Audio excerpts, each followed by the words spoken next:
Yeah, because everybody's getting their credit card bills and getting ready for taxes. Waiting for, yeah. We're up.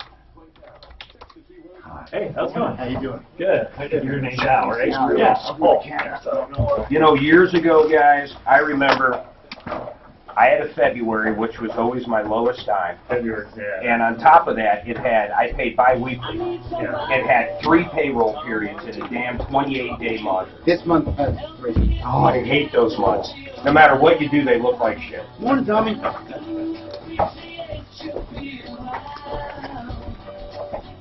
Hi, Tom Martino here. Welcome. Yes, going on 39 years here, solving problems, answering questions, taking complaints, making your life a little easier.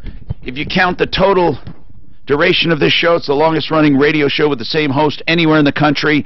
And I believe the most successful, but it depends on how you measure success. If you measure success on money made by me, it wouldn't be the most successful. I mean, I'm sure Rush Limbaugh and all those guys make tons of money. Hannity, baby. Howard Stern, the most highest paid entertainer that I know of. And if you measure advertising revenue, I'm sure there are some shows that do more. But when you measure benefit to the audience, there is no one who comes close. Not one person in the entire world. We recover hundreds of millions of dollars for consumers. That's it.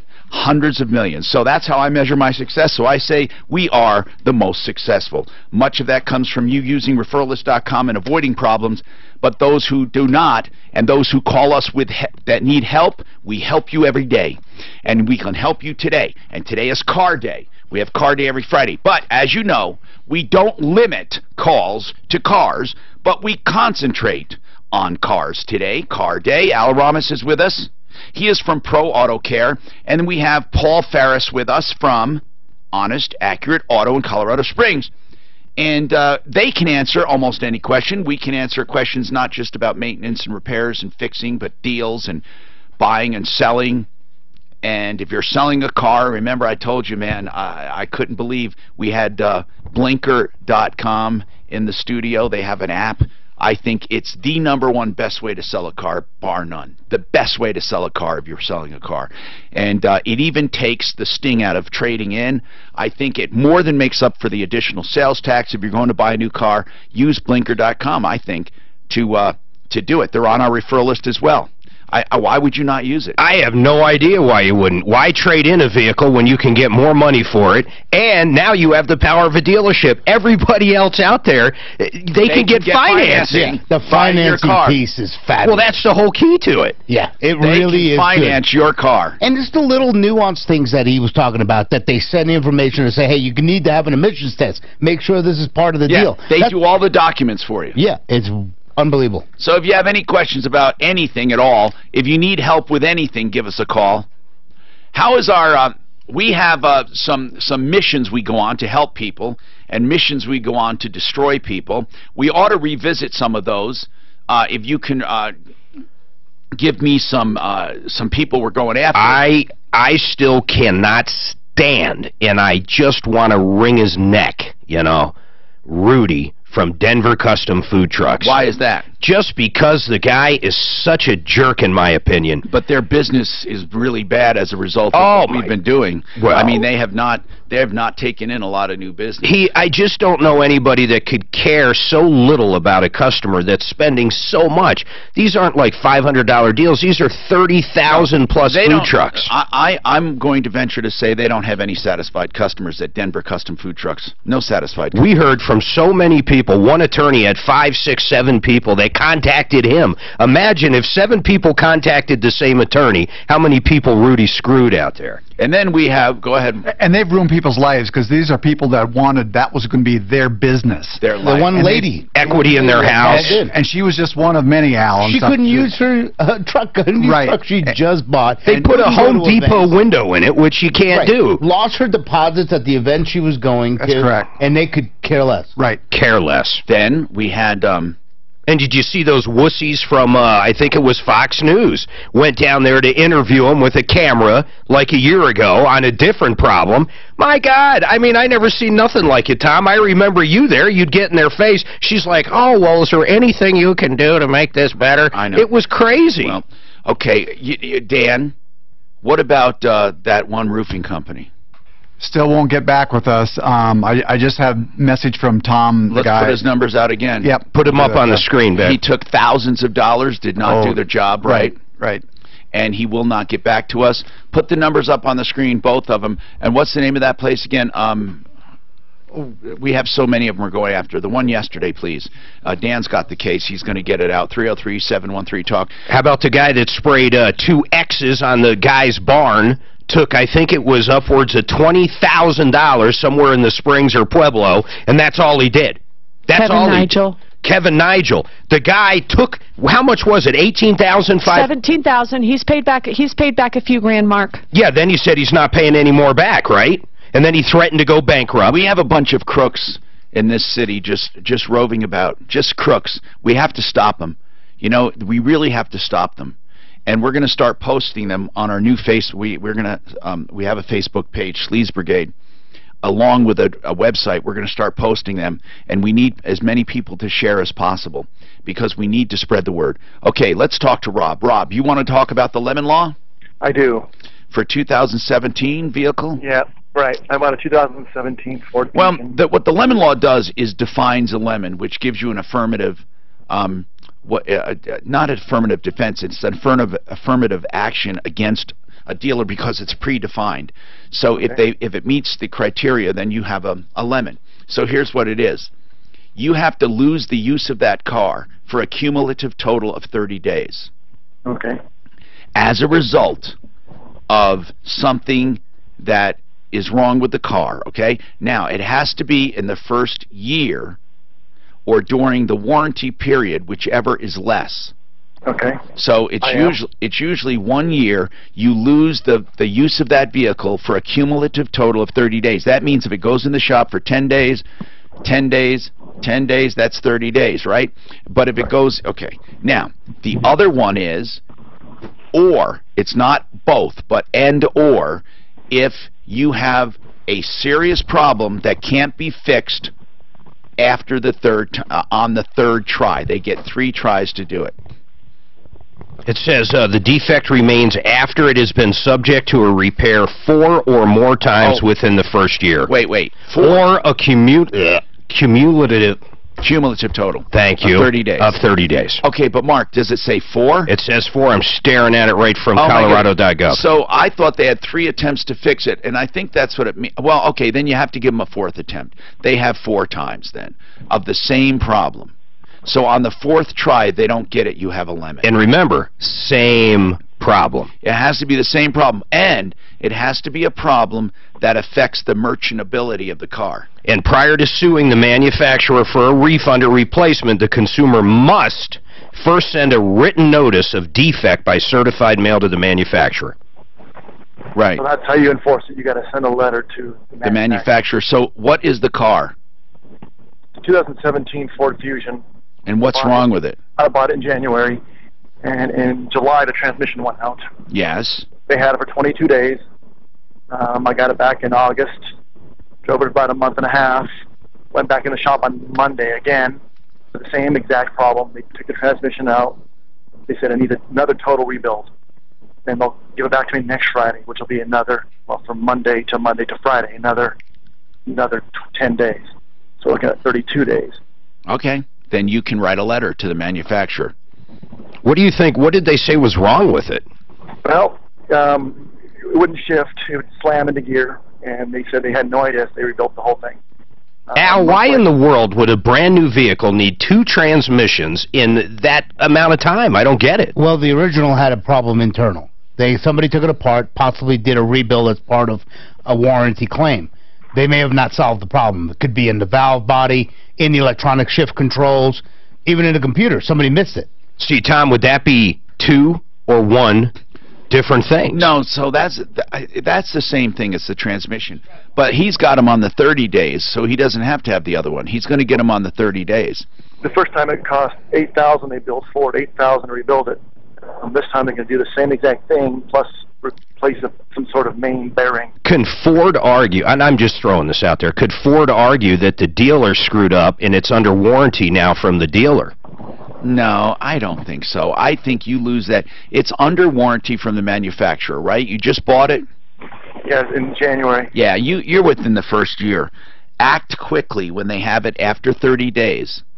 Send a letter to the manufacturer. He needs to jump on it. He needs to jump on it right away. You need to jump on it. Because he's lost use. I mean, he doesn't have use of it. That is a real lemon. Vernon, what's going on? Vernon, what's happening? Well, yes, I want to make a statement about Geico Insurance Company. I had a vehicle that was stolen and vandalized in my driveway, and it was more damage done to the car than what was appeared. You know, they fixed the interior, but it had some runnability problems, and I filed a subsequent claim twice, and they denied it, and the car never ran. Wait, Geico denied any insurance claim for vandalism? Yes, well, they fixed the interior, Tom, and they did the steering column and all that, and the car was set on fire. But when the investigator came out, they fingerprinted the car. The gas tank area was clean, the doors were clean. And the investigator said that there's probably more damage to this car than what's seen. And after the repairs are made, the car wouldn't run. And so they wanted me to spend additional money for a fuel rail and a fuel pump. And when the car was in the driveway, we were driving it back and forth to work and so forth, and it was running. So are you saying the vandalism caused the run problems? Well, I think there was more damage done to the car during that vandalism. You know. Yeah, but when was the vandalism? It was like in Palm Sunday of April. It was in April. And when did you have the drive problems, the driving? It never drove again. Oh, it never drove again? Well, hold on a sec.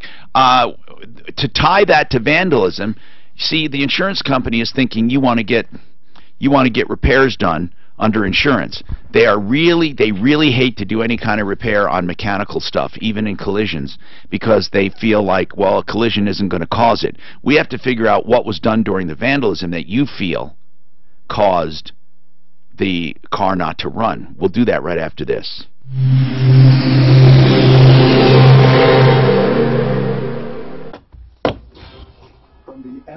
What could happen? Traffic center. What could possibly be wrong? To watch out for when you're driving across town. A car after I-25 slow heading into downtown from Alameda. How about they drive it over a curb and it cracks the transfer? I think they just set it on fire. I don't even know if they moved it. I think they vandalized it in the driveway, didn't they? I mean, just revving it up. Yeah, I mean, that's what you told me before. Right? Yeah, we run into that too. Folks will try to say that, yeah, it was caused by the vandalism or the accident or something. Right. They're always That's kind it. of, That's it. Today, cool. The high only Like day. That's a good idea. Man, yeah, brother. How about I do lunch today? That is light. Okay, what would you like? Let's do Jimmy John's. You guys good for Jimmy John's today? Those are good sandwiches, wrap them up in lettuce. I like the no-carb piece. Although yesterday you were over the top. Lettuces. It's a no-carb. God, that bacon was good, man. I'm going to have Daff come up and get orders. And Can I tell on you? I love bacon. He ordered yesterday. He gets these wafers this big. It was bacon. Oh yeah. And whatever they were. And he's going, I don't want French fries. How about fruit? No, I'm not eating that either. No, that's like a Snickers bar. More bacon. They gave me a bowl of bacon. They gave him a bowl of bacon. That was delicious, though. It was a mound of it. I'm thinking it's That's the most bacon I've ever got with a burger, actually. I was very shocked. Unbelievable. You have two things of bacon. I know. The breaded and the not the But regular. pulling all the bread off the other ones was a pain in the ass. I didn't want to comment. I didn't want to throw you off. It was beautiful. A bowl of bacon. Oh, that was good stuff. and the gal's in training working the table. She'd interrupt us like you wouldn't believe. She'd be in the middle of the conversation. And you want anything else? No, excuse me, or hey. It was funny. How things go for you guys? Very well. How about you guys? Good, good.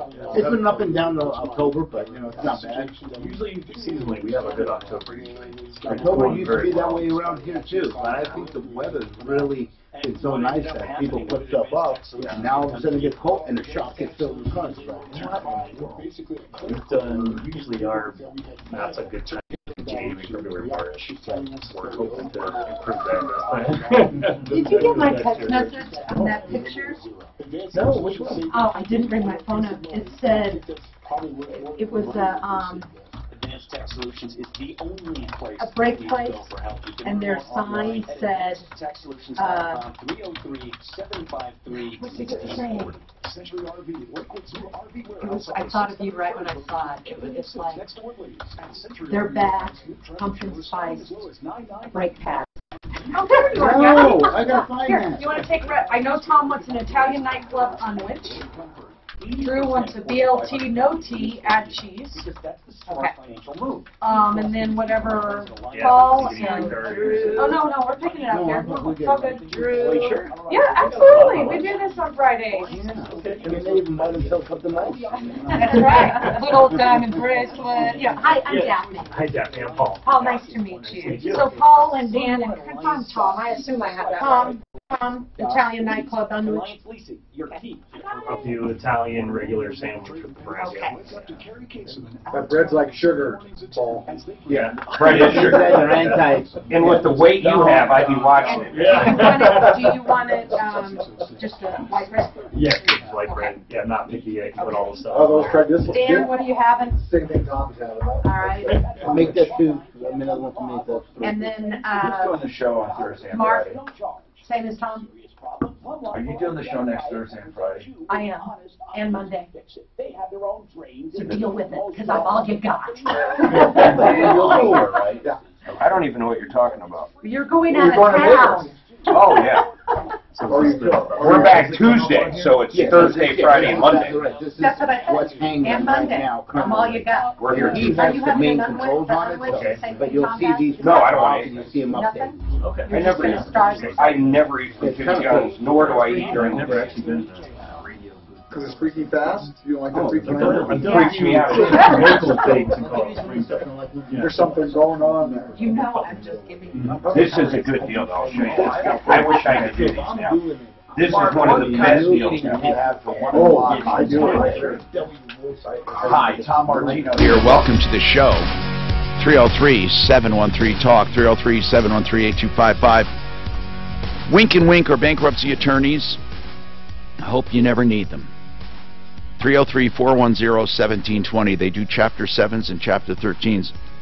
They also do debt settlement. They said the economy's slowing down a bit, and they've noticed a little uptick in filings. Just note that. And then the stock market's going crazy, and then we have low unemployment. I'm hoping we're not signaling another recession soon. But anyway, winkandwink.com, 303-410-1720. Good people. Mark, do you think that the stock market's going to keep going? Yeah, I think probably another, at least about a year and a half. I think if tax reform goes through and it's looking good. Another year and a half of growth? Yeah, I think so. Yeah, definitely. What's your thoughts on it? I don't know. What about housing? I think unemployment Housing's is too low. different. Housing's different. I think unemployment is too low right now, which means that I think you are going to have some recession because you're going to have inflation. It's too early, man. Here, I'll give you a good idea why. I think you are. I think in the next, I don't know, next year. Globally, to give you an idea, Caterpillar. I don't think major, but I think something's going to happen because you can't have unemployment this low for this long. Caterpillar came out with earnings this week, and they killed it. Caterpillar doesn't do like basement remodels. They create towns and countries. So they blew up. They're moving all around the world. The global economy is coming together. Okay, now let's go back to this Geico thing. Vernon says his car was vandalized. Now it doesn't run right. He's tying it to the vandalism. Geico says, look, we're not going to do mechanical work for you. How many miles? What kind of car is this, Vernon? It was a 2007 Chevy Cobalt. How many miles? Approximately 130,000. And when you say it doesn't run right, what do you mean? Well, it wasn't drivable. After they made the repairs, they called me and said the car was ready to be picked up. So I went out to the auto body shop to pick it up, and it wouldn't start and it wouldn't drive. So. Well, what's wrong with it? Well, it was something wrong with the fuel, or something was in the fuel, because when the investigators came out and originally looked at the car, they fingerprinted around the gas tank and the doors to see if they could get any viable fingerprints off the car. And one of the investigators said that he had seen this before, and he said sometimes, people put things in the gas tank. So I advised the auto body shop, you guys need to check this out, because if the car's not starting and it started before then, we have a problem. So he asked me to subsequently submit another claim, and I did that, and Geico denied me twice. They wouldn't look into the matter. And we have full coverage on the vehicle. Right. But they don't cover mechanical problems unless you tie it to the vandalism. So you have to go through the expense of having the gas analyzed or having it diagnosed. Then, if there's a foreign substance or something that can be tied to vandalism, you can't just get the car fixed and hope they're going to cover it just because it was vandalized. We have to get something to tie to it. Right. And Tom, that's what I was trying to get them to do. I mean, no, you have to do it. They don't have. See, they don't have to do it. You have to do it. They already said we're not responsible. So what you need to do is get someone. So your car's basically been sitting there since then. Yeah, but Tom, as I speak to you now, yesterday after I inquired to them again, they sold the car on the 25th. They sold it? Yes, sir. Who sold it? Airport Auto Body. Because you kept it there? No, the lien was still in my name and everything, and so they released it. And what lien? There was a lien against the car because we were making payments through a financial institution. Oh, you mean a regular lien for a finance company? Yes. And then what? You stopped making payments? Well, this is what the deal was. Did you stop making payments, Vernon? Yes, because the car wouldn't run. Okay, well, guess what? You did everything wrong. It's too late. I can't help you now. They sold the car. Yeah. Now you're trying to get paid for a car that's been sold because you stopped making payments? No, Tom, I was trying to get resolution because, Well, you're not going to get resolution. You don't own the car anymore. They're not going to go... How can they pay you for a car you don't own? No, I understand what you're saying there, but it wasn't about getting paid for the car. I still owe for the car. Well, I know you do, and you're going to get a deficiency. If they sold the car, you're telling me the finance company repossessed the car, right? No, I voluntarily did it because... Well, it doesn't matter if you voluntarily did it. You did it wrong, Vernon. Okay, you should have fought the insurance company. It's too late now. Okay. You got rid of the car, man. You decided to stop making payments on the car. What did that have to do with your insurance company? It had nothing to do with that because we did pay the premium for that much, but the car wouldn't run. After that, I understand the car wouldn't run, but we could have analyzed the car, found out what was wrong with it, and fought your insurance company, but instead you let the car get repossessed. Do you understand that the finance company was separate? You stopped making payments. That was wrong. You said to the lender, screw you, I'm not making my payments because the insurance company won't pay me for the car. Well, you mix up the bad guys here. You mixed up the bad guys. There's no way I can help you, Vernon. I'm sorry. How can I help you? You don't own the car. So what were you hoping? What were you hoping? Are they coming? Is your lender coming after you for a deficiency right now? Yes. For how much? Roughly $5,754. Okay. And so $5,000, and you think that Geico should pay that because the car was totaled, or what? Well, that's what do you want? I mean, that's what I was looking for. What do you want? Okay, you're looking for Geico to pay off the loan because they didn't fix the car. Yes, and like I say, Tom, when I told them what the car wasn't drivable, and they knew it, and they gave me all the other reasons, they never looked into the... How do you know the problem with the running had to do with the vandalism? Well, because the car, Tom, prior to that, I was using it to go... How do you know for sure that the vandalism caused your car not to run? How do you know? You don't know. You don't know. You're saying the car was vandalized. When they fixed it, it didn't run. Therefore, I stopped making payments because I wanted Geico to pay me to fix the car. Since they wouldn't, I'm not going to make any payments on that car, so the car was repossessed. Now you're calling wanting Geico to pay for some loan on a car that they can't even check. You should have checked it. People, don't ever let grass grow on your problem. Call me first. It's too late. Anyone can figure that out. Rick, what's happening? Well, good morning. Hey. Yes?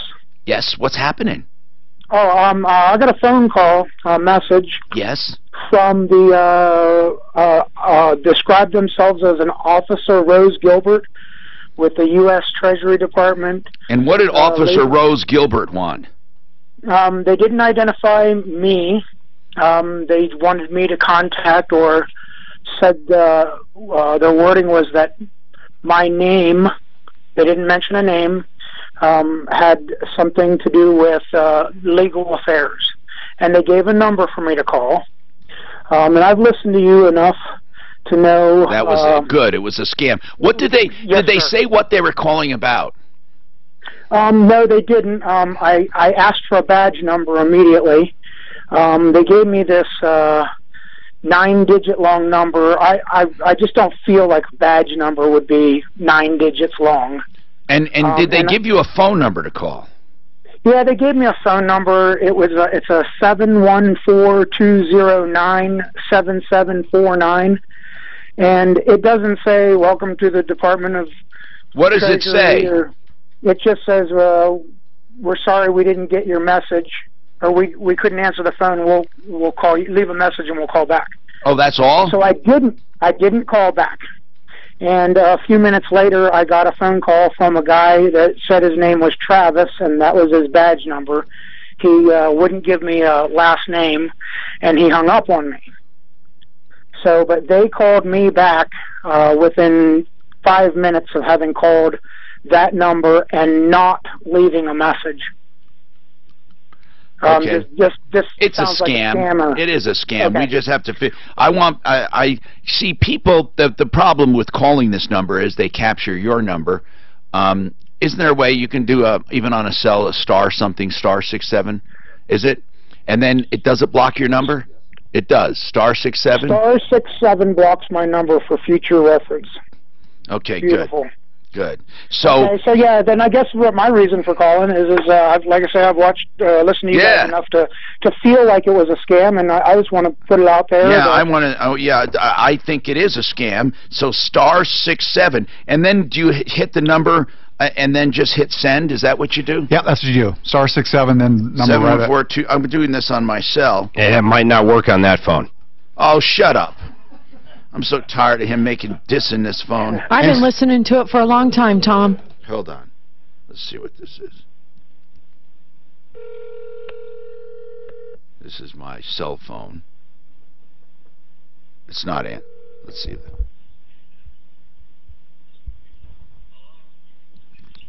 Hey, I'm looking for Officer Rose Gilbert. They hung up on me.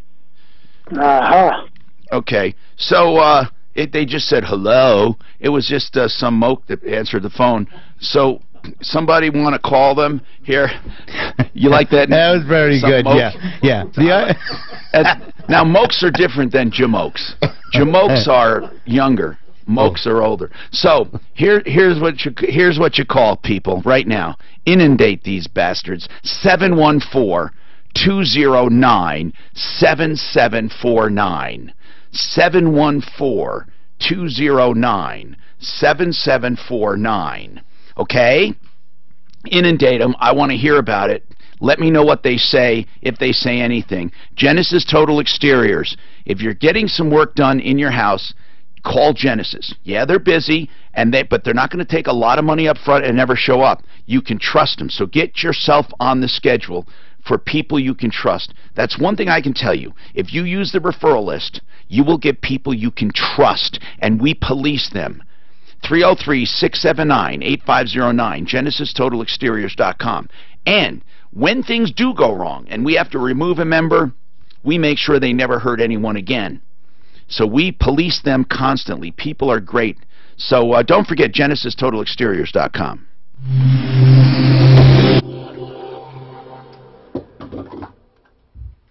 What if I told you that you could We found that Moke funny. Yeah, yeah. Moke's pretty good. I haven't used that word in so long. It's our Halloween treat, and it's happening right now.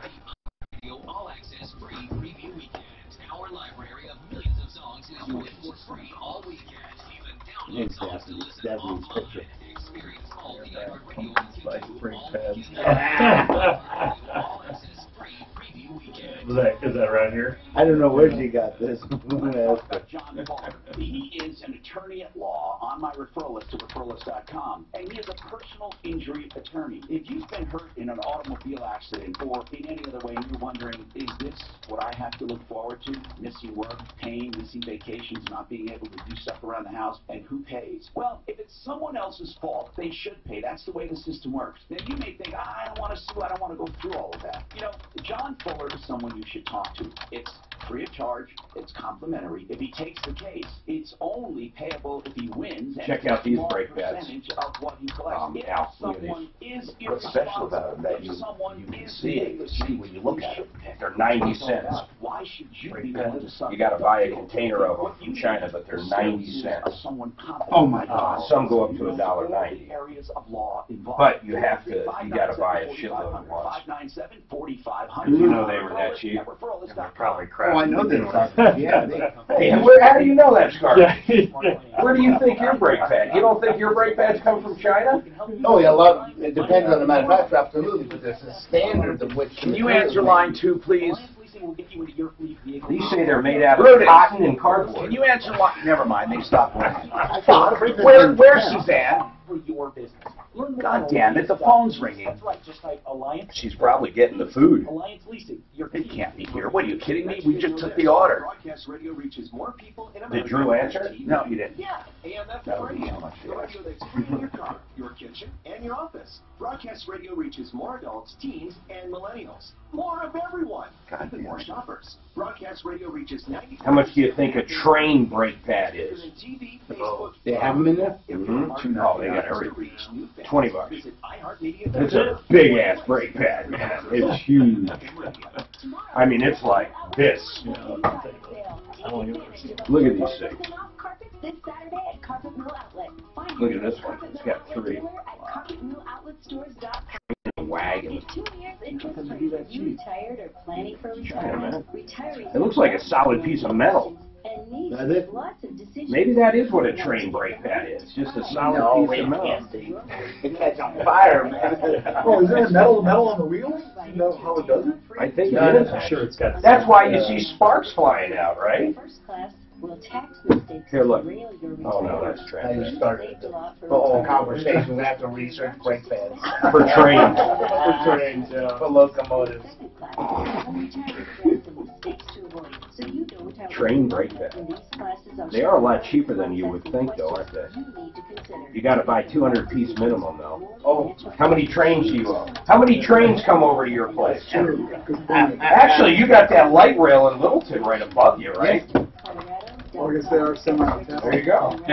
I got them at both places. I'm a block away from the other one. You can take the train from one store to the other? Good. That's kind of cool. It'd take me a while. Take You got to go up and over. I got to go to Alameda Station and then. Oh, they're actually they're ceramic. Off new Champion windows. Their falling prices will have your energy bills train Yeah, the train ones are ceramic. Get Champion. Yeah, it should be. It can't be metal. How did this come up? Mark is. I overheard them say brake pad. He's doing research. Okay. I want to see how much oil filters are on Alibaba. Oil filter. If I want to buy one. I hate to tell you, every oil filter that's ever been on your car is most likely made in China. I bet all the Fram's made in China. They're the worst, aren't they? Actually, their oil filters, they're not that cheap, man. No, Fram's really coming around. Some of these oil filters are over 98 cents. 60 cents to 98 cents a piece. OEM. Gotta buy 500 of them. It's Rainbow Auto Parts. You see, we gotta buy 500 of them. Yeah, all of them are minimals of this. And then to get into the low price of 60 cents, you got to buy a container. A container of oil filters would have to be Oh my God. So a million? Yeah, a million. Yeah, full container. Shipping container. 100,000.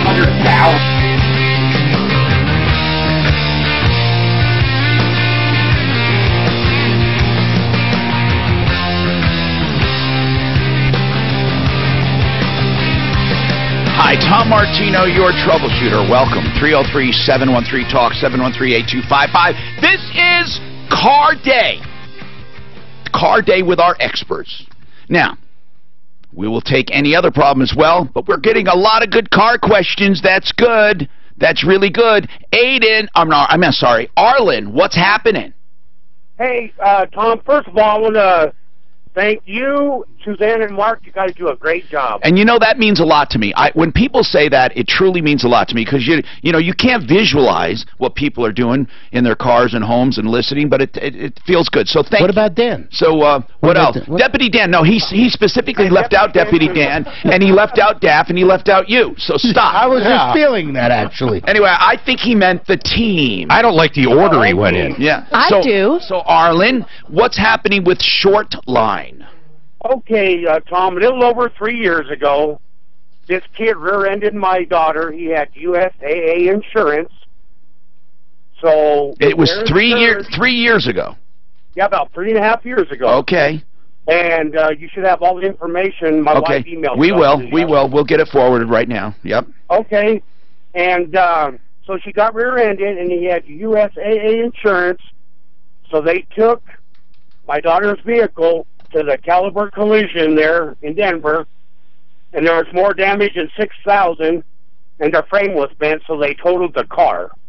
Okay? Got it. And what kind of car? It's on your email. Okay.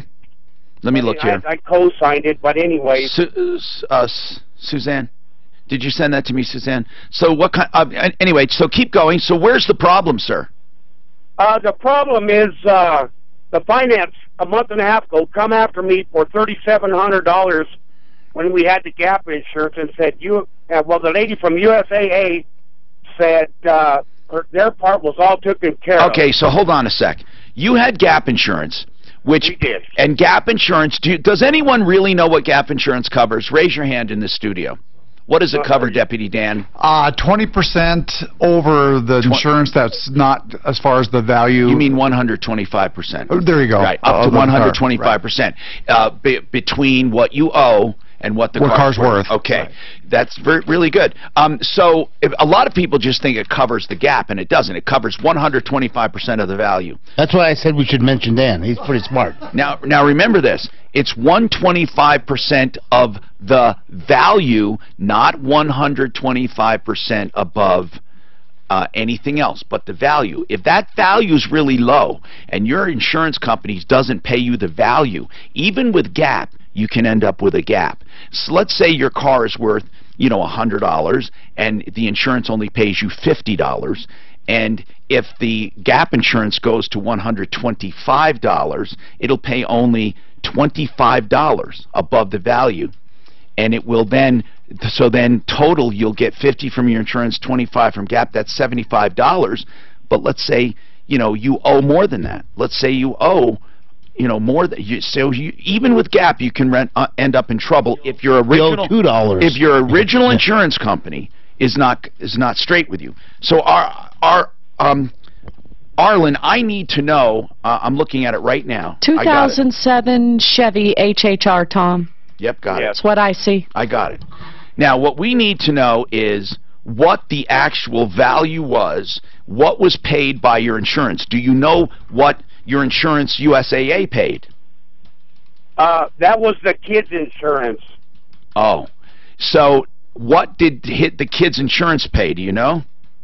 I'm not sure on that, Tom. My wife. Okay, well, this is really important, because if they paid you a fair amount for that car, that's all they have to pay you.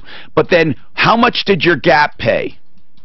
Nothing. I ended up having to pay $3,700. No, why did your gap pay nothing? I do not know. Well, my God, I mean, you didn't follow up at the time? What's that? You have to put in a claim. Did you guys put in a claim? We never got no comfort. We never got no information, Tom. No, Arlen, this is the way it works, okay? Bam! There's an accident. Okay, the other party, you pay me, Al. You pay me. Okay. Okay, you paid me. Now, I have a loan. And I say, oh, I have to pay off my loan. And I notice there's $3,700 left on the loan. I call my Gap insurance company, since they don't have any clairvoyance, and I put in a claim for that date, for that amount, for that accident. And I have to tell you, Arlen, nobody calls you or lets you know this. You say, I got no information. You have all the information when you bought the insurance. You have a policy and a number. So if your daughter did not physically claim with the Gap at that time, she's not going to get covered. This is terrible. Did you guys put in a claim for the Gap back then? If you did, we can go after them. We were all at the table when we signed the papers, and the Gap insurance was on there. Who was at the table? My wife, me, and my daughter, and the salesman. And he, wait, what are you talking about? When you bought the car? Right. But, okay, Arlen, let me ask you something seriously. Now listen. Your daughter gets in an accident, the other insurance company writes a check, and because there's a lien on the car, the bank gets that check, and there's $3,700 still due. How would your Gap insurance even know you were in an accident? I figured the USAA would have went over to a short line and let them know. No, why would USAA, the other guy's insurance company, why would they let the short line know that you have Gap insurance? Arlen, I'm sorry, man. There's nothing. Seriously, I can't do anything. You just didn't take advantage of your insurance. It's not automatic. You thought, I know what you thought, because I don't want you to feel stupid. I mean, but here's what you thought, or your daughter thought, that once the bank got that money and there was a shortage, that your bank was going to make a claim because they knew you had it, right? Right. It doesn't work that way. Oh yeah, my. The bad thing about it, she was young, and when they come after me, I wonder how many people. Hold on, Arlen. I wonder how many people we've just helped, though. I wonder how many people don't know that they have to put in a claim for their Gap insurance. Well, it's insurance. I mean, you would figure most people know you put in a claim. But look at Arlen. Arlen doesn't sound stupid. He's there. He figures, okay, they wrote a check, USAA wrote a check, and if it doesn't cover the loan, the lender's going to put a claim in, or the dealer, or somebody. Right, Arlen? That's right, sir. See, I can kind of see that. Right. Isn't that the value, though, of your agent when you report that this whole thing goes down? That they're giving you this information? His agent didn't pay. The other party paid. Right, but the Gap is held by him, though. Now, he bought it from the dealer. He didn't buy it from his agent, did you? No. See, they bought it from the dealer. Oh, see, he has no one looking out for him. Gosh, Arlen. This sucks, man.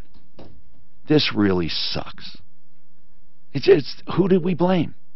This is a clear example of not knowing. Of not knowing. But if the policy was in effect at the time, I mean... Can we go retro? Why couldn't you? Wait a minute. Let's call Compass Insurance Group. Mark, thank you for that, because I think that if you don't report within a certain time, you lose your rights. If it was just... I think...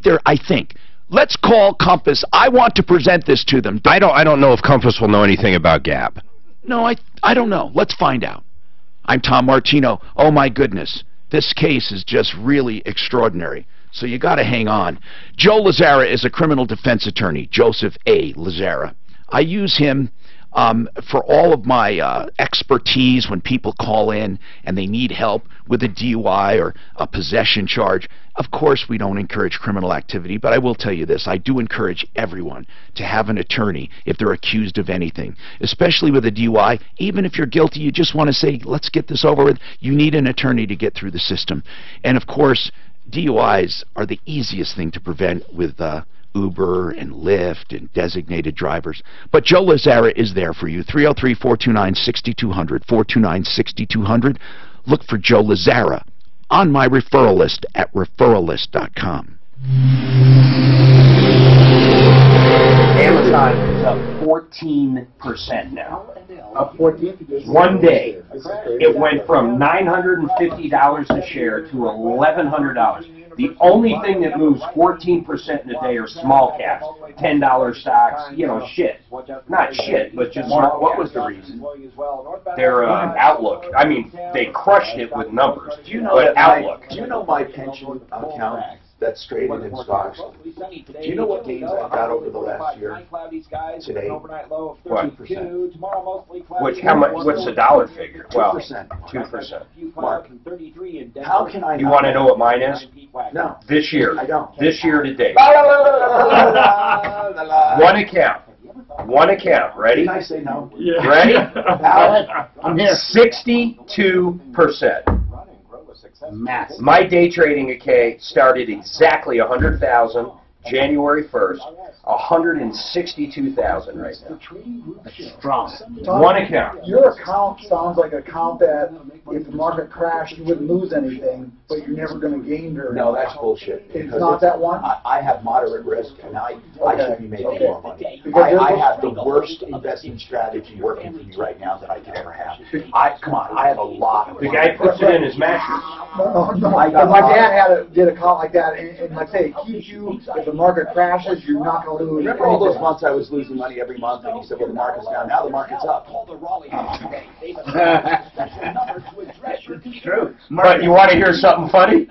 The same guy, I told him what to do with Suzanne's money. You know what I'm talking about, right? Her pension with you. I told him what to do with it. She's up 35% in his account. You know what I'm saying? 35%. No more excuses, no more denial. Hey, I got another question on gap insurance, Don. Because this happened to my son. God, what hasn't happened to I that know. guy? So they had gap insurance on that car. They co-signed for it. Apparently that kid dropped the insurance, but you pay for the gap when you buy the car. Yeah, it's built into the policy. The bank told us the gap insurance doesn't kick in unless the previous policy. You talk to him directly, Mark? Who? Is Larry on her account? I had her do it because I'm not her. I told Larry, I said, don't let that money just sit there. Whatever you have it in, get it out of there, and I want you to buy this. And he bought all that, and it's up 30+%. You gotta love that. But they told me the gap insurance doesn't kick in unless the previous policy also kicks in. And of course, your mortgage interest. That's the way you understand it works. Whether or not you previously used this benefit. Unless the previous policy kicks in. And I have never bought Gap in my life, so I have no idea how Gap works. It's actually sold by the... I understand what it is. It's like the length of the loan. You pay a amount down, and it's the length of the My understanding would be it's almost like an aftermarket warranty. When you purchase the vehicle, they pay the Gap insurance company right then and there for the full policy. It's not a monthly thing. So regardless of time frame, and regardless if the loan was paid or not, I would assume the gap insurance is still effective. But they said because the original auto policy was dropped and the car was totaled. Oh, there was nothing to gap. Oh, well, that makes sense because because there's nothing to gap. Who should I move? I wonder where I move my stuff. I mean, Ameritrade for the 100th time. No, I'm talking about your other account. My pension fund has to be managed by someone. I don't change the trustee. That still stays Pensys, right? But he directs it. Isn't that how it works? You mean in Pensco or Pensys? That's where her money is. Pensys. Oh, they direct there. You can tell him what to purchase for you. But I want someone who knows. Just get Amazon. Just put already have No, it's going to be a $2,000 stock in a year and a half, man. The only thing that could kill Amazon is the test. I mean, say whatever you want about it. I'm telling you, that's where it's going to be. I mean, Microsoft, Amazon, Apple. Just take 300, maybe 400, and just buy those. Put 100 in each. That's a nice little portfolio. Amazon, Microsoft, and Apple. Those three are going nowhere but there. Nowhere. It doesn't matter what happens. Even if they have a bad year next year, it doesn't matter. In 5 years, they're back there. It's never going to end, man. Dan, would you agree with that? Or you do FANG. Yeah. And then I'm not big on Facebook. Amazon, Netflix. The SEO stuff seems to bounce a lot, but you're right. I mean, Facebook's huge. I wrote service for quite a while. Hi, Tom Martino, your troubleshooter. Jeremy, I have a scenario for you, okay? Yeah. We have a gentleman, and did he hang up? He hung up. Arlen, I hope to God you're listening and you'll call back, because we might be able to go back retroactively. But Jeremy, so many people are mistaken. Let me tell you what happened, okay? Sure. Let's call Arlen's daughter Mary, okay? Mary was rear-ended. She gets in an accident. USAA, the other party's insurance, paid to total her car, okay? Okay. USAA wrote a check, and the first lien holder, or the only lien holder on the car, took the check. There was a $3,700 deficiency. Mary had gap insurance. Mary did nothing about it. Mary didn't do anything. She didn't even pay the money from USAA to her lender. That was all automatic. 3 years goes by. She gets a notice that she has a deficiency of $3,700. She wants to know, why didn't my gap insurance kick in? Well, I tell people, when you get in an accident and the other party pays off your loan or pays your loan, how is your gap insurance supposed to know there's even a claim there? I mean, they have no idea. You have to put in a claim. Now, here's the question. They didn't put in a claim. Do you lose your rights to put in a claim if she can prove that accident happened while insured with them for gap insurance? Or is it too late? It's 3 years. 3 years is going to be pushing it. I would definitely encourage her to try. I mean, they're on the hook if she could prove that they were insuring her at the time of the loss. But what if the policy says you must report all losses within blah blah blah? Isn't that just it? Right. And so what do most companies require you to report when? It's usually 2 to 3 years. So we might be on the other end of that at this point. There's no universal, so I mean it's going to be specific to her company. But the other thing too is, you know, they don't have to hold to that. So there's a chance they would still honor it. I mean, it's not, you know, set in stone. Yeah, we're gonna call them back. They won't lose anything by putting in a claim. There's no harm in, there's absolutely no harm. Do you know anything about the gap carriers? Who's better, who's worse? Well, for us, it's just we put the gap coverage on the insurance policy. So it would actually be on her insurance policy. That's how we would do it. So the two ways to go about it, you could either have gap insurance through your auto insurance policy. She bought it at the dealer. Oh, so the dealer, I don't know what their statute of limitations. But here's the thing: if you bought it at a dealer, it's still your policy. Absolutely. But doesn't that go directly to the lender? Would the lender be holding that gap insurance? It makes it a little more suspicious that the lender wasn't aware there's a gap. That's what I'm thinking here.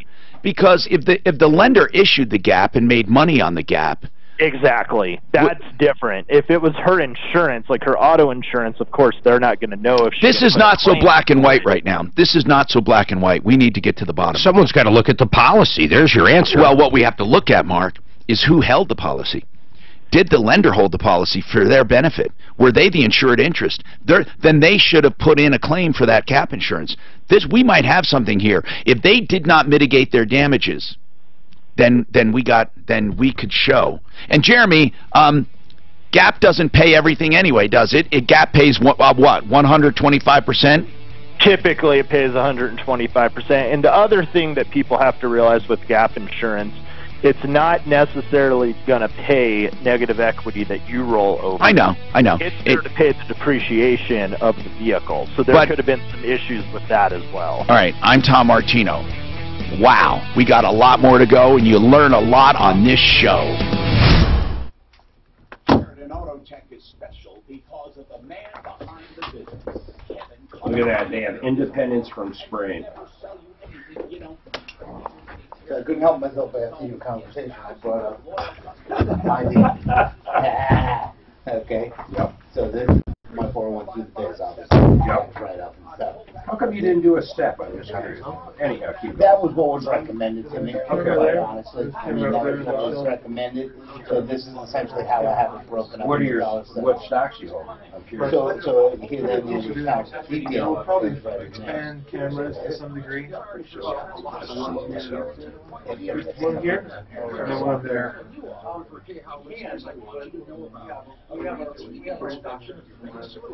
Are you guys gonna set them up in here, or? Cameras? Yeah. What's up, fellas? Look at that light. Oh, the dimmer's coming in. Dimmer's coming in. Sweet. Hopefully. And I have basically a light stuff I don't look afraid of. What is your growth then, though, this year? That's essentially what I've seen. I mean, my percentage is the same, 12%. So we have back spaces and LED panels. Inside and outside Catalonia's regional parliament in Barcelona. It's about 12.5% because it's special moments. I think we're... I mean, that's not bad for general year over year. What did you do last year? It did about the same. That's not bad. No, so it's growing into money. The beauty there is this is that I want to put my borrow for cash to pay for my home. When the home sold, yeah, like what to sell, you use it, yeah, and I just pay my that's a cute $400 which is nice. No, that is I just wonder why they did a 401k. Do you offer that to your employees too? Yeah, they all have it. Okay, that's But why. there's a profit share. Do you match? Yeah, so it's going for 3%, 4% on the next 401k, up to 4% in real wages, so that goes in. Some people think The other big place to get tax free, just so you know, you probably know this, you never thought about it, is your primary residence. So like mine, I've got a little loan on it because I got the loan for 2.6%. So I got a 15-year loan on it, but I've got about $700,000. All about it in a report. This is the report Wall Street and real banks trust for the hope you never see. So equity into the sell of the property, but how are you borrowing against? You borrowing the equity piece of it? You're right in a second? No. I'm saying when I retire, get out of this house, okay, that money's tax free. Well, right. That $700,000 is tax free. Actually, it's tax free. Well, that's what I've been made. I'm sitting right now. And see, that's what I'm saying. When you cash out of that house and retire, I mean, yes, you might go buy a new house, but regardless, that money's tax free. That equity is tax free. Just like this. This right here, as you pull it out, will get taxed as ordinary income. That house money is tax free. So it's also another great investment, but it'll even be better if they actually take away being able to write off your mortgage interest. If that does get taken away and they're talking about it, then you're going to want to pay off that because you're not going to be able to take that if you have the cash to pay it off. It's going to be huge because right now, whatever your mortgage interest is, say it's $30,000 a year, you're writing that off. You're writing that off. Whatever you Uncle Sam, if they change that, you're going to be paying 30, 40% on 30,000. Your tax rate is What you're talking about, variable home loan. Sam loves it. I do. And, it's steady Eddie money. It's not big. 7%. Even my social security work, I was kind of back everybody's $300,000. Where's your that's cash. I mean, instead of being my savings account, well, we got 3 different locations. We did. We got Fastest Labs in Fastest I got it. You got to wait inside. I went home and told my wife about it. I said, so next week I'm in all week. Let's go up there like around 2 o'clock. No fasting. Wednesday, so we don't want to do that. I want to do it. Let's do Wednesday. Hold on. I want to just make sure. I would love to. Okay. So it's that simple. I go in and you take the test, and I can take that to any doctor. Absolutely.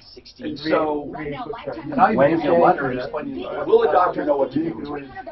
If he's familiar with pharmacology. I'm good Wednesday. So let's say, yeah, 2 o'clock. I have a example. Give me an example quickly of what it could take tell my doctor about prescription? It's going to tell you how you metabolize other stuff. Yeah, but give me whether if it's fast, if you're a fast metabolizer for prescription, then you may have to get a higher dose of it. That's what I mean. Or a lower dose, or And something is there different something, altogether. would it say something like, this is not good for this guy? Yes, absolutely. If you're low metabolizer, then you're going to Would it say this is, not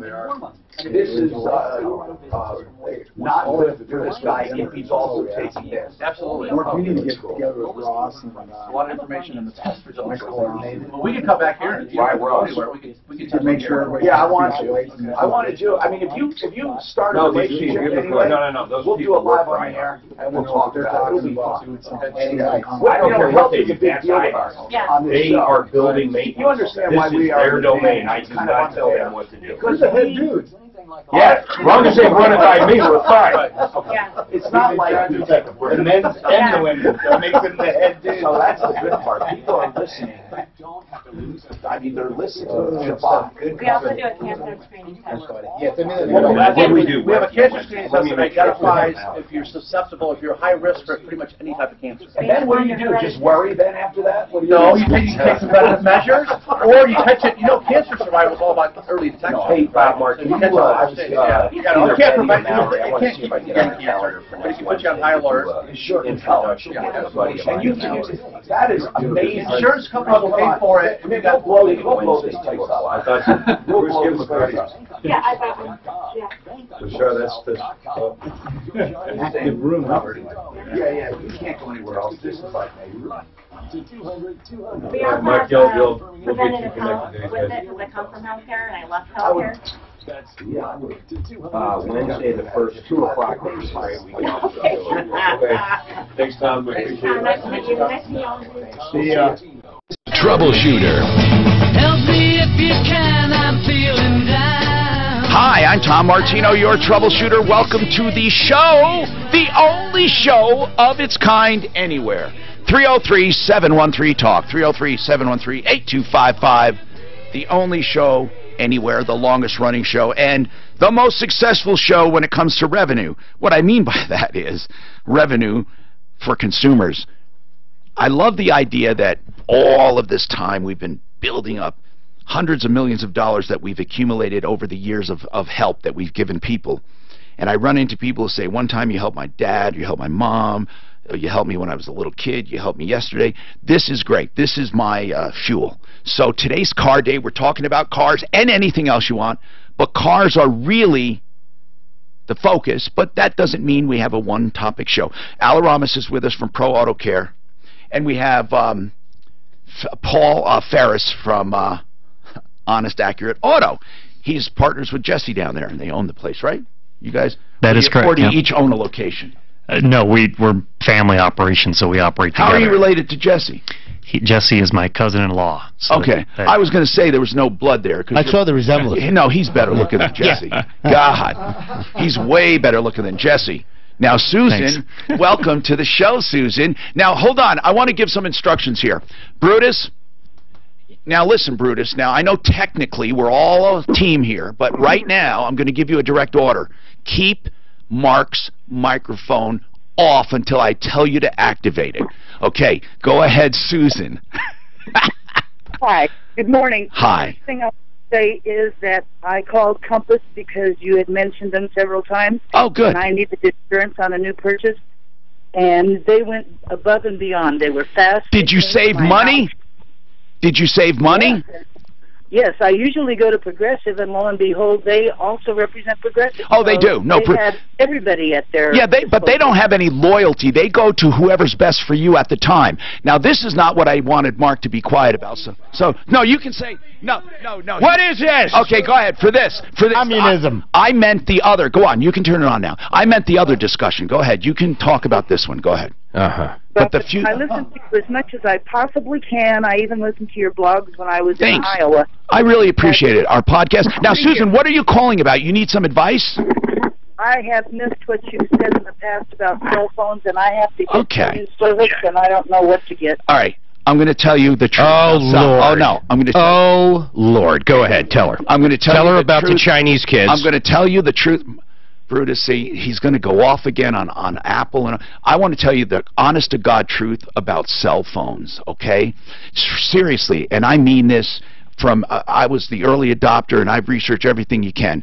They're both systems are great. You will not go wrong with either one. It's a preference thing, okay? Droid is rock solid, backed by Google, okay? They invented and developed the Android system. And the Apple, rock solid, backed by Apple. It's simply a matter of preference, okay? That's really what it is. The advantage of Droids, you can have active things open on your desktop. Like, I don't know how to explain it, but like you can have like one page you could have radar open and running the whole time, and the other page you could have weather and stuff, but you don't have to click into them. They're running. So you can flip a page and see weather, or you can flip a page and see a calendar that's open. And on Mac, Apple, on the iPhone, you have to click icons, and you can't really leave things open. The other thing... I'm happy with my phone. It's the service. You want the service. Yeah, I know. But since we're talking about it, I wanted to cover that. Now, when it comes to service, here's another thing.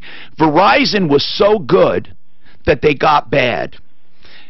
Verizon had such a great network that they took on so many people, and they offered the all you can eat. And the problem with this now, unlimited plan, is that they are overcrowded. And they used to divide data and voice, and they no longer do that with the new technology. So everything is going to hell with Verizon because they were so good. That's the only way I can explain it. So the other carriers actually got better because they they're not as crowded as much. If AT&T had as much traffic as Verizon, it would be as bad. Right now, Verizon is going downhill in coverage, and AT&T looks better by comparison only because it doesn't have as much usage. So but the actual service itself, Mark, as far as technically, I got to tell you, TDMA. What was that again? That used to be there used to be a CDMA. CDMA, and then the other. But that's one, what Verizon's still on. And GSM. Yeah. See, and TDMA is going away. CDMA. I'm sorry. CDMA is going away, and GSM is worldwide for now. Yeah. So GSM seems to be really, it's what works where she lives. So I mean, honestly, you know how that is. Or what you use. So by the way, what kind of phone do you have? I have an iPhone 5S. Oh my God, you really like to keep technology. Built by Ming. Yeah, no, 5S. That's old. You ought to get the 8. It's too expensive for me. They really don't change. Honestly, iPhones don't change that much as far as the iOS, because even hers will take updates. Hers, well, I don't know about the new ones, but you can have the same exact software on 2-3 models. Yeah, but they changed the hardware significantly. So you're saying no? They didn't abandon any old iPhones. You can still update. Well, but they don't have all the features and the ability of the what you're talking about is, Mark, like on this new one, you have 2-level touching. Why in the world did you get an 8 and not a 10 though? The 10's got the glass that goes the whole way. I'll tell you why. Because the 10 is going to take too long to get, and I wanted this now. That's all. That's the only reason. And also, watch them upgrade to the 10 next month. Yeah. I don't know. Did you clarify your identity? If I could sell this, you know what I might do, Susan, is I might sell this to you at a really screaming deal, the 8, and buy a 10 when it comes out. But Susan, we need to know more about where you are for the what areas do you frequent for your cell service?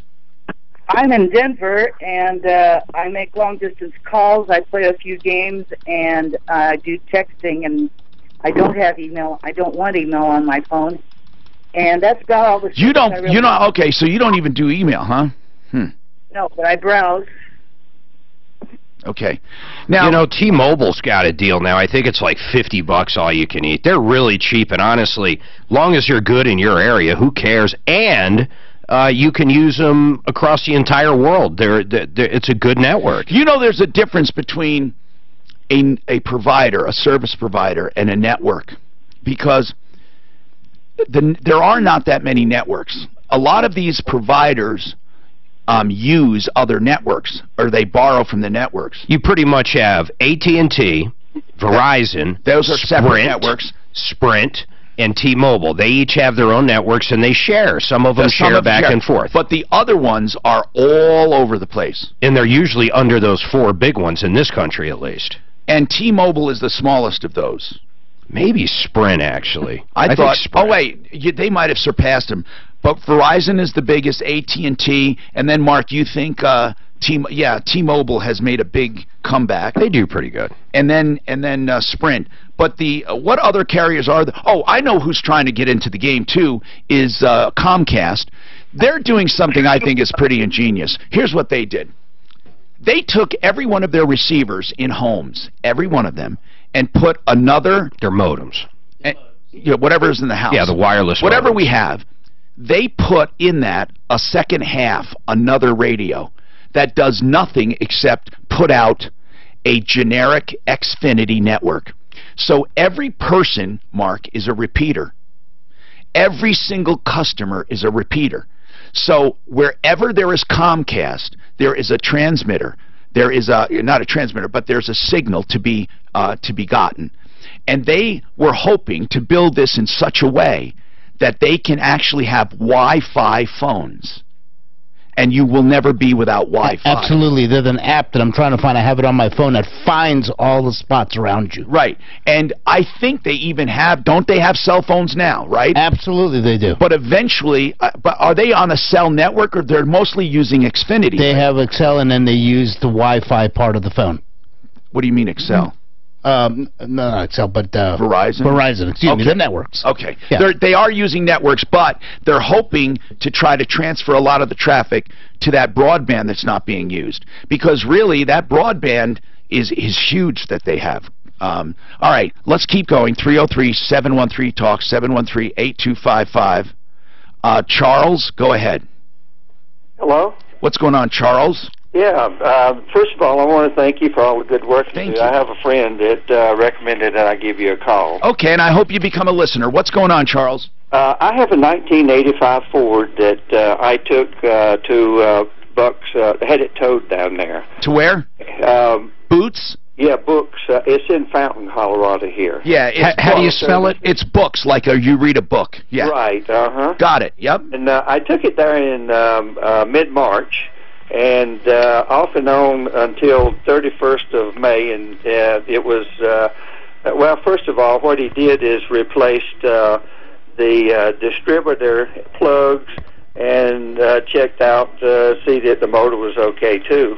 And I told him, I says, well, I want to get Charles, 1985 Ford. Charles, if you could do me a favor and go to the part where things started going wrong. What did he do wrong? What went wrong? Okay, here's the biggie. Yeah. Over that whole period there, he said these parts are down. He said they're no good. He said vacuum exhaust problems, battery no good. Okay, all right. So what did he do? He kept saying all these things were not working, and then the big problem was. He put me, he had the car on a rack, and he said, this is what's wrong with it now.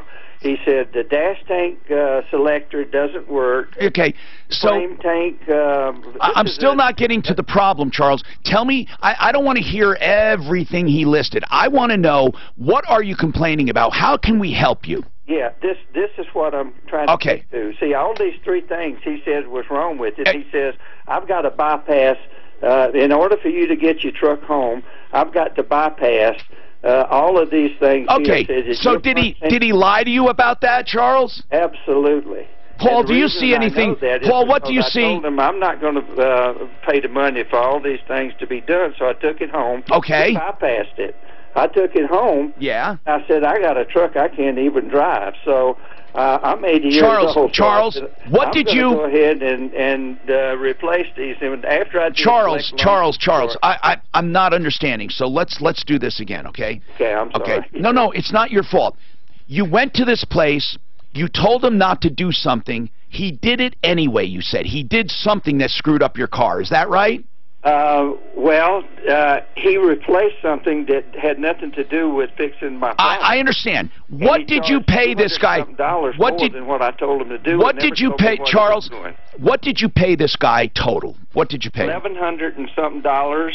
And when I paid the last $200 and something dollars, actually Okay, Suzanne, I can't do this. Okay, we're going to have to get question answer.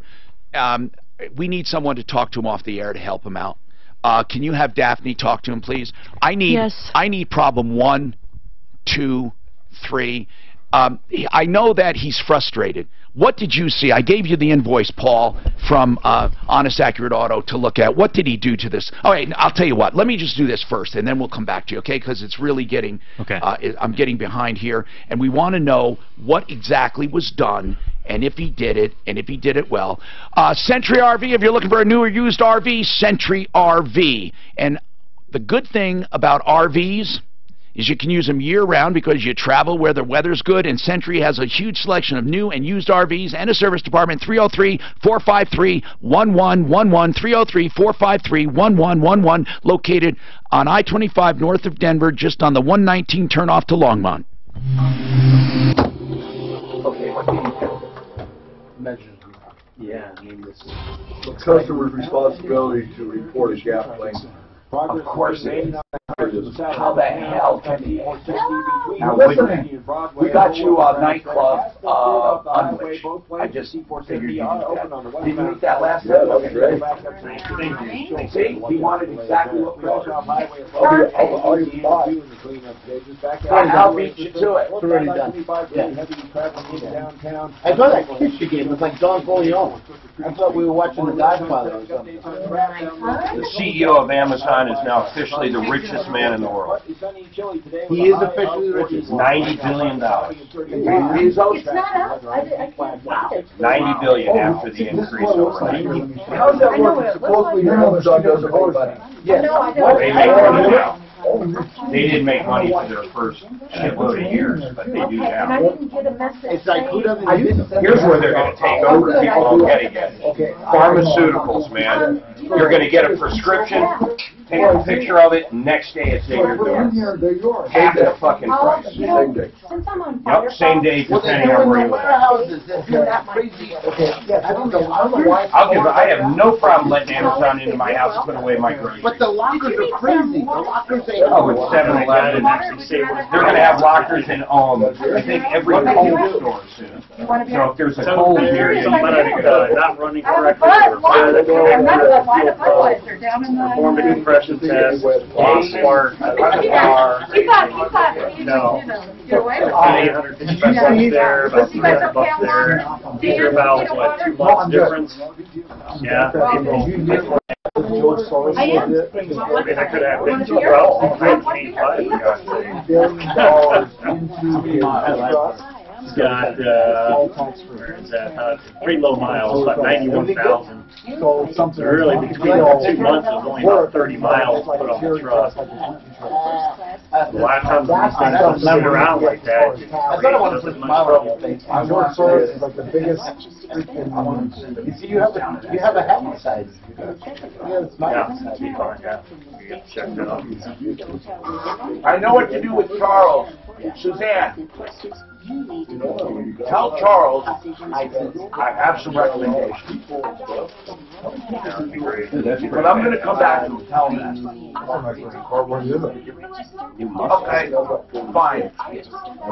Yeah, call him back and tell him that we have an idea coming out. I mean, it's really crazy. Two things happen when you get a DUI. Charge over the lights to make new announcements. Mine's got pretty cool.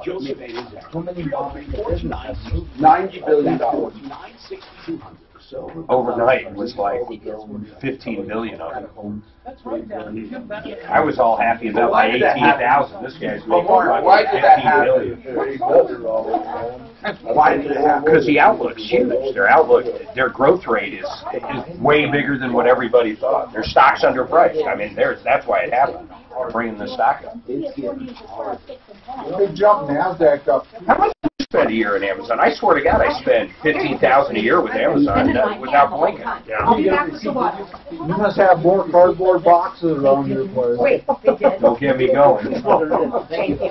And it was $6. No, I mean as far as the Amazon shipping box. Thank you, Al. I Oh, appreciate yeah. it. No, I know what you What do you I save just enough for returns. Do you recycle them? No, what do you mean? I don't recycle shit. Recycle is a bunch of shit. you give tip on the I don't even. You know what I think they do? I think they dump it right in the fucking dump. You can laugh at me all you Yeah. want. What is it? I don't know. What percentage? What is Recycling is for suckers. It is for suckers. You know, some people actually pay extra to recycle. I tend to agree with that. It is bullshit. I hope they did something. Pardon me, I just wanted it pointed out with Charles. I have another one for you. To like literally follow them. 1985 vehicle. We do have it. So- We've done Low so many miles, cardboard in our body ones shop. that sit around And like we that, have don't get a driven. Chevy dumpster Yeah, full. he's like, oh, the hunting vehicles. Yeah. I'm a That could be a thing. We can follow stuff. They think that the miles Well, what do you are do with low. homeless people in a refrigerator box? Almost used to have It really isn't. shopping carts full of them. They got Talking paid about for cardboard. Amazon, I spent a couple grand, $2-3 grand a year. That's been pretty good. I spend a shit.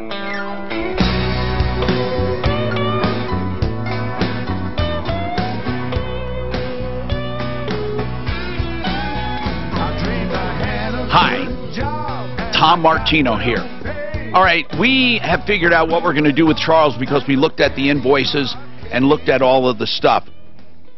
And I'm going to ask Charles if he would do this. It'll be fine. Now, Charles, you have an 85 vehicle, but Yes, man, I do. you only have, what, 91,000 91,000 miles? 90. Wow. It's been running good and all. Yeah. Now, listen, here's what I think happened. I don't think, and this is, now, you don't have to comment because it won't matter. What I mean by that is, we're going to find out. But I think that this shop, what they did was reasonably priced for what they did. And Paul, Yes, everything they did looks like on any other vehicle of that vintage, it could have needed every one of those things, right? Correct. It could have. It could have. It really could have. Okay. Do you see anything that looks out of line there, like somebody took advantage of somebody? No, not at all. These things I see on here are pretty routine, especially for this model age and truck here. Okay, now, this is Honest Accurate Auto in Colorado Springs. Now, here's what I want to do if you're game. I don't know where you're located, but since you said you went to Fountain, I imagine you're in the South area, right? Yes. Okay. I think that, you know, you probably have very simple problems with this truck because it has so low miles. It could be something very simple. And what we're thinking is if you could drive down to Honest Accurate Auto, absolutely, they will look it over courtesy, top to bottom, but then you decide if you want to use them or not. But they'll make sure nothing funny was going on and everything you paid for you got. Okay. And they'll get to the bottom of it because, Charles, they're really good people down there, okay? At courtesy. At Honest Accurate Auto. Oh, Honest Accurate Auto. And Tom, I didn't hear the problem. I didn't hear the problem on this truck, but the miles are not the enemy. The time is. Right. That's things the thing. set, things dry up, things. I don't even know what's Paul said the same thing. Paul said, yes, with that many miles on that car, he's afraid that maybe it wasn't used enough. That's correct. When they sit well, around like that, it's way behind the average. Yeah, it can be just as bad. So really, there's probably, but here's the good news. It's probably something very simple. That's the good news because you didn't put enough miles on it to hurt it, so it would be more of a lubrication, seals, belts, or hoses, or probably minor things is what we're thinking about. So I think that you're going to be very pleased with these guys to let them take a look. One thing I know for sure, they won't cheat you. They won't take a dime. And this is only, listen, I calculated it, 2,843 miles a year. A year. Yeah. Divided by 12 would be an average of only, what is that, 236 miles a month. Divided by 4 would be, 59 miles a week. Yeah, but like Rolly said, he's up against time. Yeah. So, please tell him, where are you located, Charles? Where are you located? I'm in Fountain. Okay, so what's the closest shop to him? Closest shop will be our east location. Okay, we're gonna give you off the air the East location. Okay. And it's Honest, Accurate Auto. Suzanne's getting that for you now. 303-713-8255. Mark, you're next. What's happening, Mark? Hello? Hey. Yes. What's going on, brother? Hey, Tom. Hey, I just want to tell you real quick, I agree with you with Verizon totally. The last 6 months, they just seem like they've really gone downhill. They really did, yes. Yeah, I don't know what's up with them, but I think I'm going to AT&T. Yep. But, hey, I got an 03 Prius that I picked up, and the guy got it from me. The Toyota looked at it. They said it needed, like, the transmission. It wouldn't even start. So I take it to my mechanic. We buy one of those transmissions. We put it in. Now it starts. It runs for, like, 5 or 10 seconds. He put in something else. I think it was called a converter generator, and that didn't fix it. You already bought this? Yeah, I picked it up off the street for like $300. For how much? $300. Okay, the reason I say that is because the batteries are done, bro. It's not. You think it's the battery? No, I don't think that. I'm not saying that's your problem now. I'm just saying that you're not going to get much more life out of those batteries. That's and those batteries. What will they cost to replace? You know? Oh, they're a couple grand. They're a couple thousand. Yeah. But it's not I think the battery's okay in the car. For some reason now it runs for like 10 seconds and it just dies. So I wonder if the guys maybe had any idea. Yeah, that's hard to figure out. So does it only run for 10 seconds and die in the beginning of the day or all day or every time? Well, it's still at my mechanic's. So before it wouldn't even start. And then like, well, yeah, it needs the transmission, which didn't seem weird. It seemed weird to me, but I guess that's what it is. And now it starts, but it just dies automatically. Now, so you can't use it literally? Yeah. Does it seem like an idle problem? For example, what if you start it and you keep it revved a little? Will it still stall out in 10 seconds? Well, I don't know, Tom. I really bought this just to re-wholesale it, but it's still at my mechanic's. But they're telling me it starts and then it just pretty much dies. What do you think? So, will it drive at all? Won't drive, right? I don't think so. I think it's got like 5-10 seconds in it. So remember on the Prius, when you basically turn it on, you put it on its start switch. Nothing's refiring unless the temperature requires it to fire up to warm up your catalytic converters, because it's a hybrid electric car. So there's a system for that. It senses temperature. The computer controls it. It's a closed area network. It reads all the computers in the car, fires it. In that system, the actual scanner, when you go in, you start watching these cycles happen in the vehicle. That allows it to continue. So what do you think? It's stalling after 10 seconds. It's so many systems in it. Oh, you're saying it could be any one of them. Yeah, because remember, this is what the cars do. Like, if we have a Prius, we use the shuttle. In the morning, you go hit it. It'll fire for just a little bit. It's called the flamethrower mode. Warms up the cats, shuts off. Nothing's on.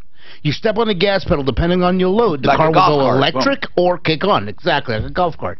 So in that system, with that tranny, is totally connected to the starting system of this car. It is. Absolutely. So now you need to do all the checks electrically with this. Many of the used transmission people get are fried. So that's a big, right? You've seen it. And you buy these trannies, you got to buyer beware. Look at them because they melt. They fry. People short them. They have issues already. So Mark, let me ask you, is this the shop, are they capable of diagnosing this hybrid issue here? Meaning equipment expertise. Yeah, do they know what they're doing? With the hybrids, I don't think they go that deep. You need to get somewhere that does, and Al has a lot of experience. Yeah, we have an expert Toyota guy. Look, they have an expert guy, Mark. You know, go to either location of Pro Auto Care near Evans and I-25. If you just go east on Evans and then take a left or go north on Dayton. Dahlia. I'm sorry, Dahlia. It's right up on the right. And then if you go south on Santa Fe, south of Bowles, on your left, look right before you get to Community College. Look for that McDonald's. They're behind that McDonald's right there on West Church and Santa Fe. It's fixable. Yeah, for sure. 303-713-TALK. Jeff, what's going on with your check, Jeff? Hey, how you doing, Tom? What's happening? Nothing good right now, but I'm hoping I can get some help from you. Okay, so what's actually going on? Oh, well, you were referred by who? It was a guy at the Veterans Administration. Okay, cool. And I hope you turn into a listener. So your check is being garnished for debt? Yes. How much? And, to the tune of $4,500. That's what your debt is? Yes. Do you think it's a legit debt? Let's go right there first. No, it's not legit. Oh, really? But they have a judgment? Yes, they do. All right, hold on. We'll come right back to this one and more. Flexident. How can I not mention Flexident on Car Day? Flexident is the place to go if you have any damage to your car, dings or dents or hail, and the paint's not involved. They will fix it like it was never there. They massage that metal. They have years and years and years of experience, top rated, with all of their reviews. And on my referral list at referralist.com, they can get you right in. And they've been here for years. They don't just set up a tent and leave. So you have a warranty on all their work, and it's reasonable. It's the preferred way for insurance companies because it's quick and easy, and it is so inexpensive. 303-619-6273. 303-619-6273. FlexidentColorado.com. You turn them off. Hey, it's Rob. Exactly. They're just a flash ready. It's not like it's starting off. So I don't know if maybe it's not operating right. Power and it energizes. And most people are, it energizes, and if it's cold, they'll fire the motor up to warm up the gas, right? So Al, did you think at first that maybe they have no idea how the car works? Meaning, when you push the button, it may not even come on. Exactly. That's the first thing. That's why I asked, does it drive? Did anybody try driving it? Yeah. Flick it into drive and see if the car moves. Because the car could be on because it's not going. You got to put on the brakes, put it on drive, and see if it moves. So give him 500 for it. You said he paid 300. 300 for it? No, not even. That seems. That's it. Almost like a stolen car. Yeah. They're probably trying to give it away because of a problem. Yeah, they're still trying to recoup something for it. Did you make it from that? I think I bounced from it. I think I ribbed it. You and your family can't lose another precious day to this horrible disease. If you or someone you know needs abusing alcohol,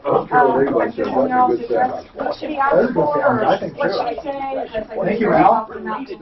Yeah, I mean, he can definitely. Yeah, he can talk to me directly. I'll be back this afternoon. Anytime next week. Yeah, maybe that would be better. Yeah, Monday next week would be fine. Call shop and tell him he's coming, and I'll be right to him. Thank you. Tell me, what's the difference between North Vietnamese substance abuse? No more excuses, no more denials. Because they refer them to themselves. Health insurance covers the cost. Call today for a free, no obligation consultation. The Raleigh House is 720-893-5559. 720-893-5559. Call today. Tomorrow is Carpetville Outlet's Store one-day private sale. If your carpet old and dirty, this Saturday is your chance to upgrade. They were nuts. Otherwise, CarpetvilleOutletStores.com. If you buy this month, you get 2 months for just free. To have my experts at Plumline You know what done me? give you free second opinions on They all sent major something to the repairs. effects. I don't think it was a quarter. I think just a third of the injuries that happened in some cases, you're flat out lying. Let's stop it and give you the advantage. If you need to work, Plumline will confirm it. We'll help you. They'll make an offer with no obligation to you. Protect yourself. Free second opinion. Plumline Services. 303-562-0439. 303-562-0439. There's a reason why insurance companies want to settle quickly with you after a car accident. Don't make that mistake. I'm John Fuller. That happens every 3 or whatever it is. And you have to have such patience to know what to do. So we come in and but here's what I like. Honest to God, totally fine. You're in their bunk. When I see cases, big, small, in between talking to Patrick, everything is there. Everything is there for the taking. There's no one preventing it. You know what I'm saying? It's like, I always think that all you need is just the right thing. There's so when people complain that you wonder, just keep trying. And how can you do what you do? You know what I'm saying? I don't know. There's just one final move. You just have to keep fucking. You're not doing what we do. We have our day. niche. I'm convinced there's going to be consumer advocacy or commerce at some time like that. But it's all the equipment you need at the lowest level. We have the niche. It's being built. Oh, no, that one. Oh, it's going to be, I think, a little more intense in your thinking. No, Mark, I'm thinking it's going to be big, and I'm putting everything into. I mean, I am really not holding back. The growth, I think, is going to be amazing. All the time. I got to tell you something. I already have all these relationships. People have been saying, well, you know, what's new, and so I maybe should have waited to even contact anyone, but it's okay. I got it ready to go. The good news is it's such a small captive market to market to for the experts. That's the one. For quality first plumbing, please post a customer-oriented approach to the plumbing business. For example, no extra charge for Saturdays or Sundays. Guaranteed appointment. But this would be very long for KHOW listeners. I want to see it on the general TV inspection of your main sewer line. Quality first plumbing, because quality prices. I'm still not convinced that. I'm still not convinced that's going to be the best way, but it doesn't matter. What do you mean? Well, to make money on it. Just because we have 3-4 different ways to sell, so I'm not so sure that direct sale is going to be the best way. But I don't know. I don't know the answer yet. Well, you mean direct sale of lead? Yeah. Oh, okay. Well, listen. Only a fool doesn't examine options. Hi, Tom Martino here. Welcome. 303-713-TALK. It's car day. It's Friday. Welcome to the show. It's really a happening time right now. Katie's got a problem. Jeff's got a problem. And we got a new problem. We got another problem, another open line. And I'm going to go back, of course, to Jeff. And Jeff is talking about a garnishment. And he's going to dispute the whole debt. Or he was disputing it. But Jeff, let's go back to that debt. $4,500. Whenever somebody has a garnishment, they have a judgment. Whenever they have a judgment, it tells me that someone was served, and or purported to be served, and either did not show up or showed up and lost. So let's go there. When did they get that judgment? Okay, the judgment was in 2011.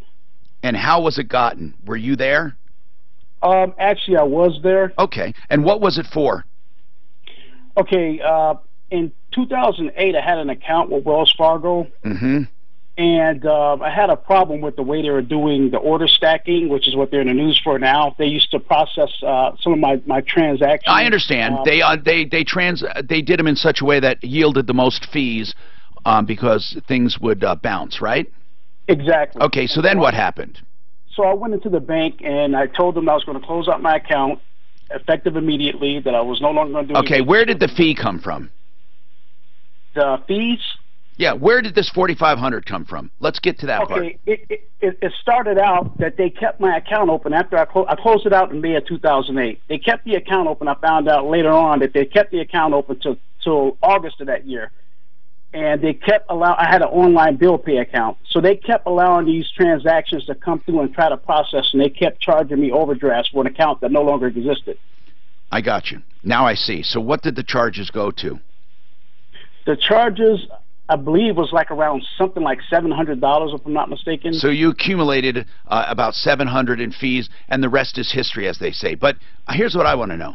Why didn't you fight this when they came after you for it? Why didn't you present evidence? I did. I went to the court, and the judge kept warning me that I needed to have a lawyer present. He said, you need to have a lawyer. I went to Wells Fargo. So you lost. I mean, there's not, even though I feel what you're saying is true, and even though, but now, no matter what, I mean, you did go and you lost. Unfortunately, we weren't involved. We probably could have helped you, but you lost. So now what we have to figure out is this judgment. I mean, you do know, Jeff, it's too late to dispute the money owed because they got the judgment. You lost. I have proof. The judge, but you didn't appeal in time. This was in 2011. Even if you had proof that the judge took a payment from Wells Fargo in a cash envelope, you didn't appeal in time. I'm telling you, now you can make a good news story and all kinds of stuff, but it's too late to do anything legally. The reason I say this right up front to people is I don't want you to waste time and hope and money. Doing that does no one good. So what I'm saying to you is your right to appeal is gone. Okay, because the judge said I can appeal on CRCP because there's another caveat to the story. What happened was... Do you understand, though? You understand, yeah, Jeff, that I understand what it's you're saying. too much time. And you also understand that this is not my opinion or what I want. I hate what happened to you, and I believe every word of it. I believe it because these scum suckers, I have had experiences with this or experiences with people. You tell them to close something and they don't. I just went through that with Verizon. I told them to cancel stuff and they didn't, and they kept it open. And you get an email that says, your service is suspended, but for minimum charges a month. I know what you're going through. And sometimes it just pisses me off that there's no way nowadays to just make sure that everyone is held to a word. I mean, no matter what they tell you on the phone, look at CenturyLink. They tell people on the phone, oh, it'll be $29 a month, and the bill comes, it's at $119. So I believe you. But we're talking about something that happened 6 years ago, and you lost your right to appeal. So let's talk about something other than that. What you said, the judge told you something, and there's another part of the story. Okay, let's hope by some miracle the other part of the story will shed some light. What's the other part of this story? Okay, so I've had no contact with this debt collector since 2011, and all of a sudden, 2017, they serve a relative of mine that lives over 1,000 miles away some process papers saying that they were going to they appealed to keep the debt alive, and that I had 14 days to respond. Oh, they were going to renew the judgment, but I don't believe. That's a point. The judgment expired, the original one. It's a 6-year judgment. You're right. It expired, and they had to redo it. Did they get it reinstated? They must have. Yeah, they got it reinstated, but part of that letter said that if I had a reason to explain why I do not owe the debt, I had 14 days to respond. I don't think, this is interesting because once somebody gets a judgment, they've already, Mark, I never thought of this. Once somebody gets a judgment, they've proven their case, right? Of course. Okay, so let's say in most cases. Let's say I prove you owe me $1,000 and I get a judgment. That's a 6-year judgment. At the end of 6 years, I renew it. What he is saying is they serve you and say you have 14 days to respond. So does that mean you can fight the debt after I've gotten a judgment for 6 years? I don't think so. Never heard of anything like it. Could you call Frank and see if he's around? You know who I'm talking about? The attorney?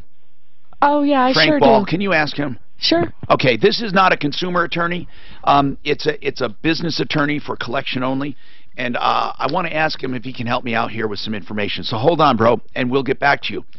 But it doesn't seem like it would be fair, Rolly, if you get a judgment and then 6 years later somebody can contest it just because you're renewing it. I didn't even know you could renew a judgment. Yeah, you can renew it for sure. I didn't even realize So that. we're going to get the lowdown on it, and he's the one. And make sure we're going to a break right now, Suzanne, so I want to talk to him after the break. Ken, you have kudos for Pro Auto Care? You bet. What did they do for you? I went in there, Tom, to get my oil changed. Yeah? Walked in there. Truck wasn't even in there 5 minutes.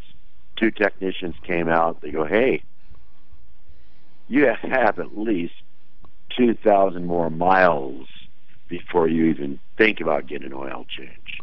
Huh. So they're honest, they're fair. Yeah. And that's good news. And that was like a couple of years ago. So I've been going to Pro Auto. Al Ramos and his family, they're wonderful. The technicians will take care of you. And they love hearing it. Is this guy related to you, Al? Yeah, he doesn't have the accent. He doesn't have my accent. Thank you, Ken. No, you're a good man. We do love hearing it really. And I tell you, you're one of my favorite short men. And wait a minute. You know who else? We didn't even have to go You there. are. Yeah. And who's the other one? Frank Duran, the real estate man.com, 303-920-1622. We get so many good comments about Frank Duran that if we ever got a complaint, seriously, I don't know. It would like blow my mind because he's so unbelievable. You'll think you're his only customer. If you're looking to list your home, I know he can help you buy and all that, but let's talk about listing. You're never going to get service like this, and he'll never hold you to a long-term contract because he knows he has to earn your trust in business every day. But you try him out for a listing. If you don't like it, you can cancel. You will love him. 303-920-1622. 920-1622. Wow. My phone's even lighting up. Tell time that judgment is coming. Watch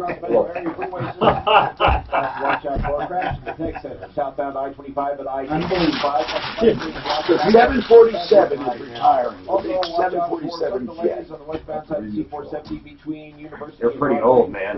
We have two locations, and we do all these miles. We originally started off the I-70 interchange. The weather forecast. And the writing was on all the maintenance. With a low of 32. Brought in all these guys in the mile high city of 35. Some do know that we're also in this. And so we can say behind on people. We still get 5% on every purchase every day when you use your business credit card. That's 5% on all purchases at the store or online. I'm going to send in my parents to Russia. Things that keep him over 300 at our original location. He starts working on your parents love traveling market. But he does it a different way. I want to turn that down, Bill. Sorry. He started a Ford dealership and was in cars and all that stuff. Yeah, my mom always a big plan. Your dad likes to travel just in his trailer, right? That's what we've done. Seriously, man. He'd go camping over a lot of shit. What does he have? He bought this little brand new mini thing, man. It like fits like 1.5 people. I mean, so you can tow it with like anything. Right there, right there. That's east side. He uses it for the night. He sends me pictures of him in a kayak with literally alligators all fucking around him. It is the most weird thing out there in Florida. They have no fear of alligators. Here's a 75-year-old man floating around next to alligators in a kayak. I wouldn't do it. So you say, well played, Major. Say, well played. Be careful opening up that bottle of wine in that kayak. Our newest thing is that hamburger in your pocket's not Europeans. You guys want some Europeans? Yeah, so we have one guy that knows them pretty well, and we're training him. You know, a lot of stuff is good, but there's a lot of them that you just have to know that if you go to repair them, they're going to need more stuff. And the people that own those cars they're not ready for it. I know. They're like. There's the ones that know because they've owned other, like the Audis, for example. You know, every time it comes in the shop, it needs $1,000. I don't know why you spent $1,000. Mark, why did Tim Spence send us this? I read it. I have no idea. I asked him the same question, and he sent back something saying, "Oh, he's wondering, would you ever consider doing some other voiceovers for the Troubleshooter show?" No, he's talking to some listener though. Yeah, that's the Ross was talking about. Ross was. I asked Ross. I said, "What the hell does this mean?" The listener kind of went overboard. I had a really funny talk with Ross this morning. Who's that? This is a caller. Oh, you really had to specialize in that. As soon as it ended, I got this note below from Jeremy Levy. Oh, I see. It's one of your guys. It's great design, great stuff. Oh, okay. Well, you deciphered it way better than me. No, yeah. So this guy said I was on the air with Ross this morning, and when I got done, I got an email asking if I would do voiceovers for K-House. And he's checking to see, does this Jeremy Levy work for K-House? Because he's the one that asked if I'd like to do voiceovers. He said, I really enjoyed your voice today. Basically, I'm a loyal listener. I enjoy listening to the interview with Ross Kaminsky this morning. I really appreciate the intros that you do for K-How Radio. Would you ever consider voiceovers for the Troubleshooter show? You're a loyal fan and a loyal listener. So, is Pete Gustin, he is a voiceover artist. And Ross interviewed him today. Okay. And then the listener. And he's blind. And he's blind. Well, the listener's also blind. So why is it the listener asking me to do voiceovers? I feel like I'm in a bunny. That's what I'm saying. None of us know what the deal was. So our east location. No, he was just saying, hey, I wanted to ask him about collection judgments and renewing them and people's rights to appeal. Really general stuff he'll know. Tell him, really informal and general. Really, it's way below his pay grade. He'll be able to answer all of it.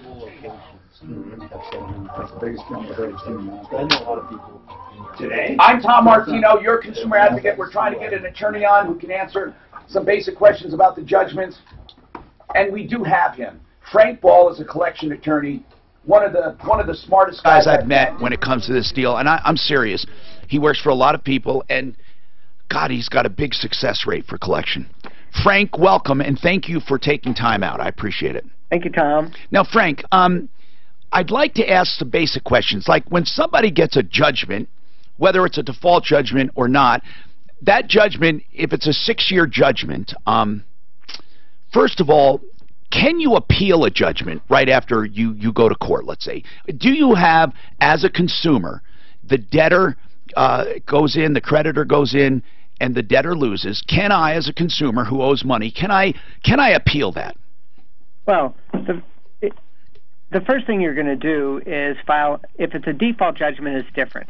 If it's a default judgment, you're going to file a motion to set aside the default judgment. So, for example, say somebody says you got served, but you never got served. So you never got served, and then they get a judgment against you, and you say, "Wait a minute, I don't know anything about this." When they serve you interrogatories or they hail you into court on a contempt citation, you say, the defendant says, "I don't know anything about this. I was never served." Right. So then you have to file a motion to set aside the default judgment. And there's specific rules. Typically, you're going to want to do it within 6 months because it's more difficult in terms of proof after a 6-month time period. So within 6 months, but really as soon as you know, then you file a motion to set aside the default judgment. Now, Frank, that's for default judgments, and I'm glad you brought that up. We get those calls all the time. On a default judgment, some of the guys that I knew that used to do what I called gutter service and never really serve people and then get a default, or they'd make a hallway settlement for a few dollars, let the guy leave, and then he'd show up for court and say they didn't show up. In those cases, they didn't pursue collections for a year or so, and I think they did that on purpose because it made the time frame, longer for somebody to protest it. So that could be a problem, right? Well, that's exactly correct. That's why I suggested the 6-month time period. But really, as soon as you know, there's a problem. And in terms of gutter services, service has to be by someone over the age of 18, not a party to the action. And there's specific rules. You either have to serve the person personally, or you have to serve a family member who lives at the abode of where the defendant is, or you can serve a manager at the workplace. There's lots of different ways to serve. So on a 6-year judgment, can you renew it every 6 years? Right. I renewed judgment once from when I was 37 to when I was 58. Okay. Now, upon renewing, does the creditor, the consumer, or let's say the defendant in the case, get a chance to challenge it once again? Like, you have 14 days to respond. So can you actually bring the whole thing back up again and fight it? Well, it's not a fighting part. You can challenge it. You have to file a motion for revival. That's what it's called. You revive the judgment for another 6 years in county court. It's 20 years in district court. County court is under $15,000. District court is over $15,000. So you file a motion to revive, and then you have to actually personally serve.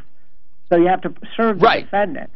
So at the time of the service, you don't get to relitigate it, but you would say, hey, I paid this off, or hey, part of it was paid and the money is incorrect. Yeah, see, that's the point that I think Jeff was wrong about. Jeff, you thought you'd get a chance to argue the case all over again, and you don't, Jeff. But he brought up a good point. You say you were not served about the renewal at all. Right, I was not served, and I have evidence from my bank account. I have my statements showing that I closed my account out and opened up a new account. And I'm not. That's the original debt. We're not talking about that one. I'm talking about you were not served to renew the judgment. So they served a relative in another state? Over 1,000 miles away. So, Frank, what does he do if they renewed the judgment and he was never notified? Well, yeah, that's a peculiar situation, especially if it's an out-of-state deal. Typically, you're going to serve it's just like you can serve a family member. It's just got to be good service. And then can he challenge it though? To object. Can he challenge it now that it's not good service? Well, yeah, he could. He'd file a motion to set aside the revival. Okay. And here's the deal. We have a lot more to talk about, Jeff. Hang on. If you're looking for a new or used car, even if he does, thank Frank a lot, please. Frank, we're off the air right now. I just want to thank you very much. Appreciate it. Thank you. Okay. I wanted to give you a heads up on this gal on the floor. So she's divorced. Kids has a tumor that's being treated with chemo. Dad's parenting time on Wednesday. He's getting his chemo treatment at Children's. She shows up to see him. He calls the police. She's arrested for trespassing at Children's. So now she has the kid this weekend, and she says, if my kid gets sick, I can't even take him to Children's because that would be violating the trespassing charge. So Bonnie's not available because she's in San Fran. But how terrible! Like people are so shitty, Rob. Why did the dad call the cops? You have to ask her, because it was his parenting time, not hers. I'm sure his woman was there or something. The cops don't usually get involved. God. They arrested her for trespassing, she said. No, there's way more. The hospital security probably started the whole deal. If you call the cop today and say, my wife won't let me have the kid as my visiting time, the cop will do absolutely nothing. Or my wife's here and it's not her parenting time. Cops will never respond to that ever. They will never respond. You'll have to grill her on that mask. I mean, I don't know. Just crazy. You know what happened? The hospital called because she was making a scene. That's exactly what happened. Probably got ugly. But now she can't go to the hospital. She'll have to go to another hospital. If her kid gets sick. A 10-year-old boy in Ohio leaves police on a 45-mile chase in his mom's boyfriend's car. Walking on the not the driveway.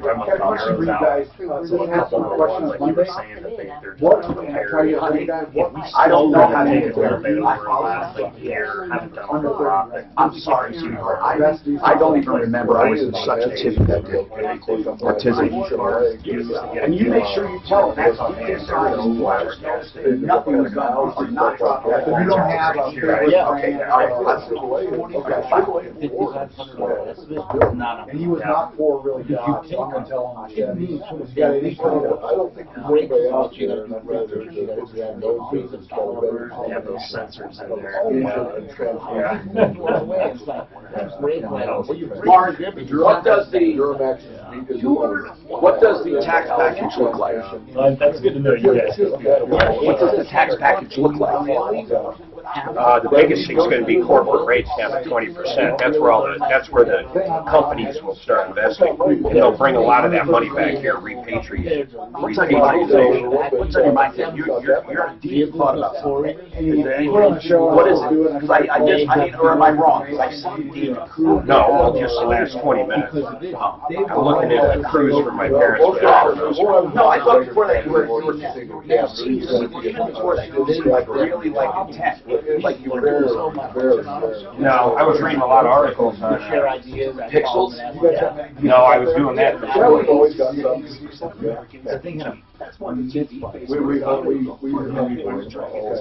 I can't believe you're talking to someone with Facebook. They were that vague about accounting. She didn't know about multiple accounts.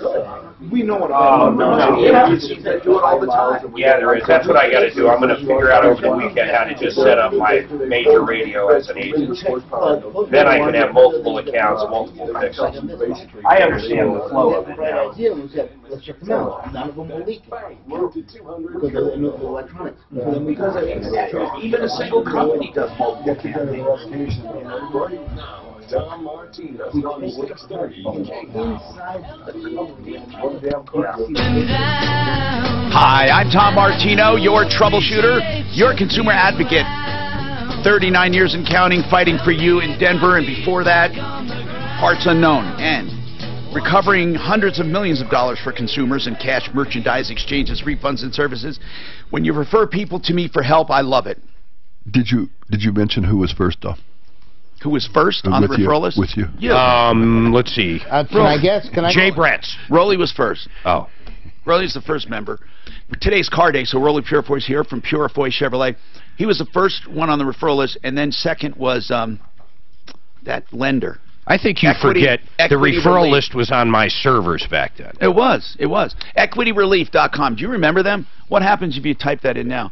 That was a lender, Brian Veal. Do you remember him? I remember that. I remember that. He was number 2 on the list, and let's see. Yeah, it was a long time ago. I remember my first cars with Rolly. They were so cool. Who's your nicest person on the show? On the list, you. Oh. Okay. Of course. So, unbelievable. Thank you very much. You are definitely. I will send him a bill. 303-713-TALK. Who is taller, Frank or Oh, Frank's taller. Frank. Oh, you think? Well. Frank Duran. Yeah. So, he's miles above men. For those of you listening for the first time, it is like a family. We have the Troubleshooter Network. It's a network of consumer advocates and of businesses on the referral list, and literally they come in here and help me fight for consumers and do the right thing. That's what we do. Katie has a problem with Sharpest Rides, and I want to get to her because she's been waiting so long, and I'm so sorry, Katie. Now, Katie, what is the problem? And then we'll work backwards.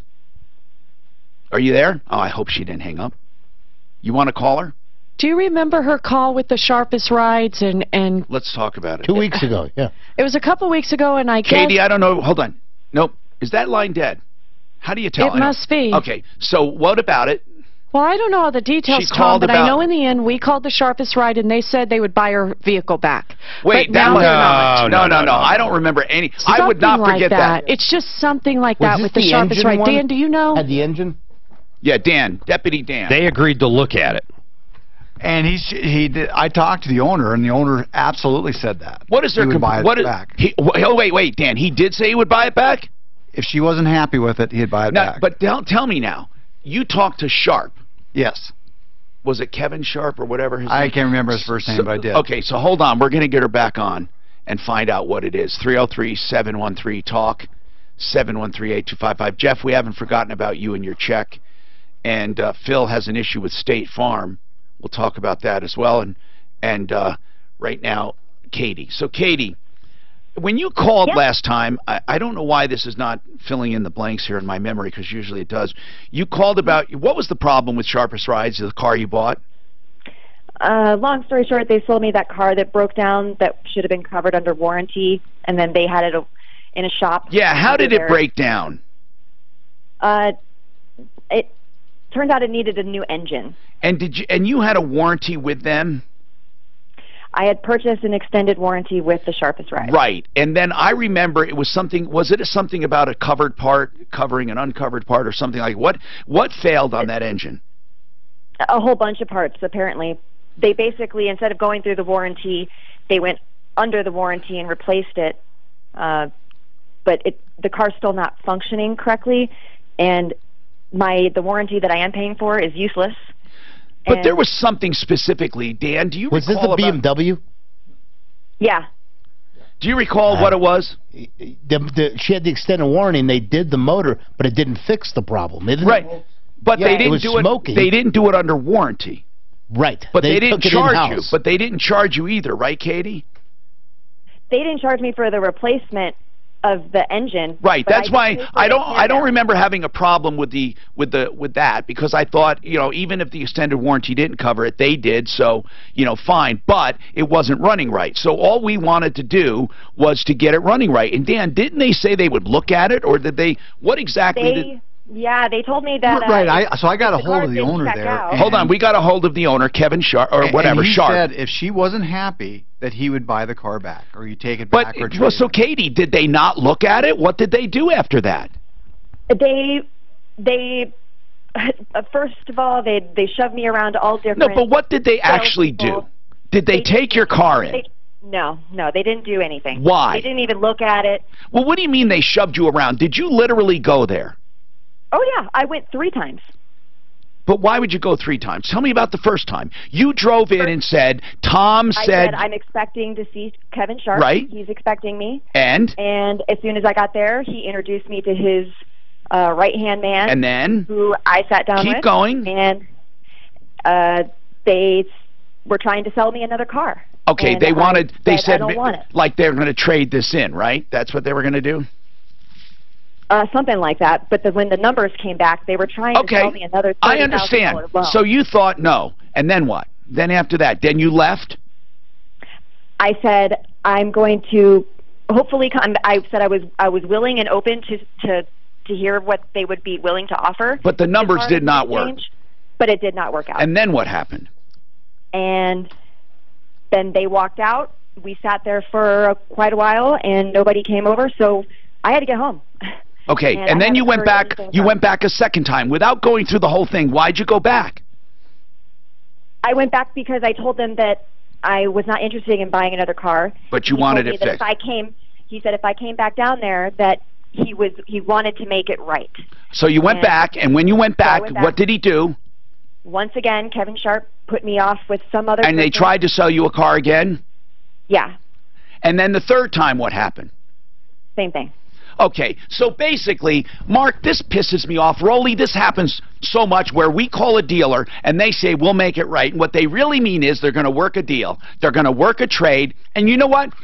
Instead of just giving them a great deal on another car and truly applying the credit, they just try to screw people into another deal. They just wear people down. Every single transaction, they got to take blood. Why can't they do the right thing for one transaction? Now, everyone listening, I want you to know how Sharpest Rides handles things, because these creeps, I mean, they told us they would take care of this, and what are they doing? No, they don't want to buy it back. They want to trade it to make even more profit off of a bad deal. That's what they're doing. Now you know what? I swear to God, they got to make this right. This was a warranty item, or at least fix the damn car if they don't buy it back. Fix it. It's under warranty.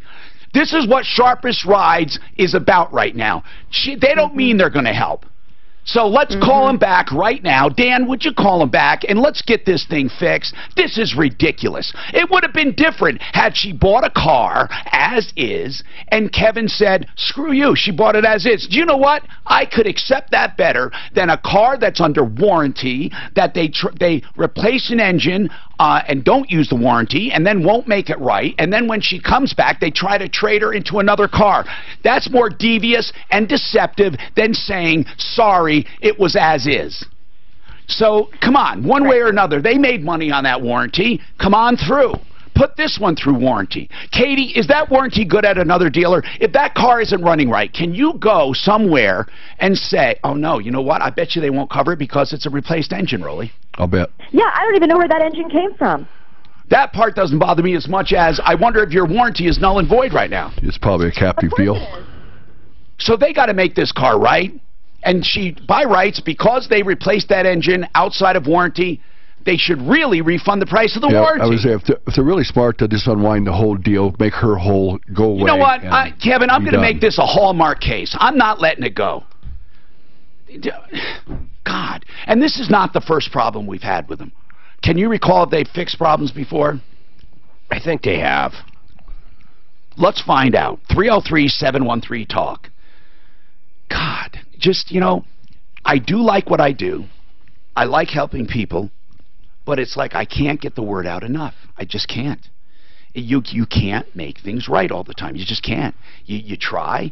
Jeff, let's talk about this debt. Now, you heard from the attorney that appeal rights are dead, and then what's dead is you can't challenge the judgment except for the new one, the renewal. So you want to set aside the renewal of that judgment because they did not serve you. That's the only thing you're going to concentrate on. When you keep going back to the original thing saying, well, I can prove I closed my account and they kept charging it, it's not going to work. Are you still there, sir? Yes, sir. Okay. So you got what I'm saying. We can still challenge this thing. What we need to do is we need to first, you got the case number, you have to file a motion to set aside, or to vacate the judgment, and you can do this very informally, okay? You go to the clerk where it is, and you say, I need a form to file a motion, and then you're going to say, you can literally put it in English. It's you versus them, the case number, and you write, I oppose the renewal. Now, I'm not giving you legal advice. I'm just telling you how to say this. This is how I would say it. I, Tom Martino, oppose the renewal of this judgment based on, he had a word for it. He didn't call it renewal. Do you recall? What did he call it? Something else. Anyway, based on the fact that I was never served. Okay. That's it. That's it. Now, you say you have proof. What proof do you have? I have proof showing that I closed out my account in 2008 and I opened up a new account, and that, you know, they violated their own policy. Jeff, they said, Jeff, bro, did you hear me? I'm not asking you to fight the original case. It's over. Okay. I'm sorry. I meant what proof do you have you were not served? Oh, okay. Yeah, that's what I meant. Yeah, they served my brother who lives outside of Chicago. Okay, you need an affidavit from your brother saying I was served on this such and such a date. And you ask for return of service as part of your evidence when you go to court. It's called a return of service. Or better yet, you know what you can do? Go to the courthouse with that case number and tell them you want to see the case file. They have to open up the case file to you. This is county court, okay? Right. So what county is it? Adams. I want to tell everyone how to do this. You go to Adams County Clerk of the Courts, you have a case number and say, I need to see the case file. They will hand you the case file, literally. You will go in and find what's called a return of service. That will say the time, date, and manner of service for this latest action, okay? And somebody there probably will even help you find it. That will be filled out. And if it says you were served there and you never lived there and you didn't get served, there's your evidence. Okay? Okay. Please let me know what happens, Jeff. Okay? Let me know what happens. Please do it, though. So many times I tell people what to do and they drop it. This is a $4,500 judgment. You can't afford to drop it. Phil's got a State Farm issue. That shouldn't be a surprise. What's going on, Phil? Hey, Tom, I'm going to try to stay calm because I had a heart attack 2 weeks ago. So. Wait, Phil, you had a heart attack 2 weeks ago? Yeah. Was it your first heart attack? Oh, yeah. How old are you? I'll be 70 in February. And how's your health otherwise? That's a silly question for some. I don't know. I'm supposed to go in today at Lutheran Medical Center to see the doctor. And are you overweight? Oh, no. I weigh 140 pounds. Were you a smoker? Yes, I am. Yeah, I quit. I'm not touching those. What about your diet? Do you have a lot of sugar and carbs? No, I'm not a diabetic or anything. It's just that my main artery to the front of my heart, I forgot which it was. It was totally shut down. Did they fix it? They put 2 stents and they had to piggyback it. Wow. So how are you feeling now? I feel great. Do you feel better than you did in years because of that stint? Yeah, I think this has been going on for some time. Right. No, it sure has. But I didn't realize it. Now, Phil, when I said, do you have a good diet, sugar and carbs, I didn't mean diabetic. Everyone should avoid sugar and carbs. Everyone, not just diabetic. But anyway. I know for years I've been smoking at least pack and a half a day for 62 years. Yeah. But also, I've been drinking 40 to 50 cups of coffee a day too. Oh my God! Wow! Oh my God! Oh my God! 40 to 50 cups of coffee a day? Oh yeah. What'd you do for a living? I was a lineman. Worked at Starbucks. I was a lineman for public service company. I climbed telephone poles. What was his job? He was a vibrator. You get it? Tom, I mean, it's like easy. Okay, so let's help you with this, okay? Yeah. Hold on a sec.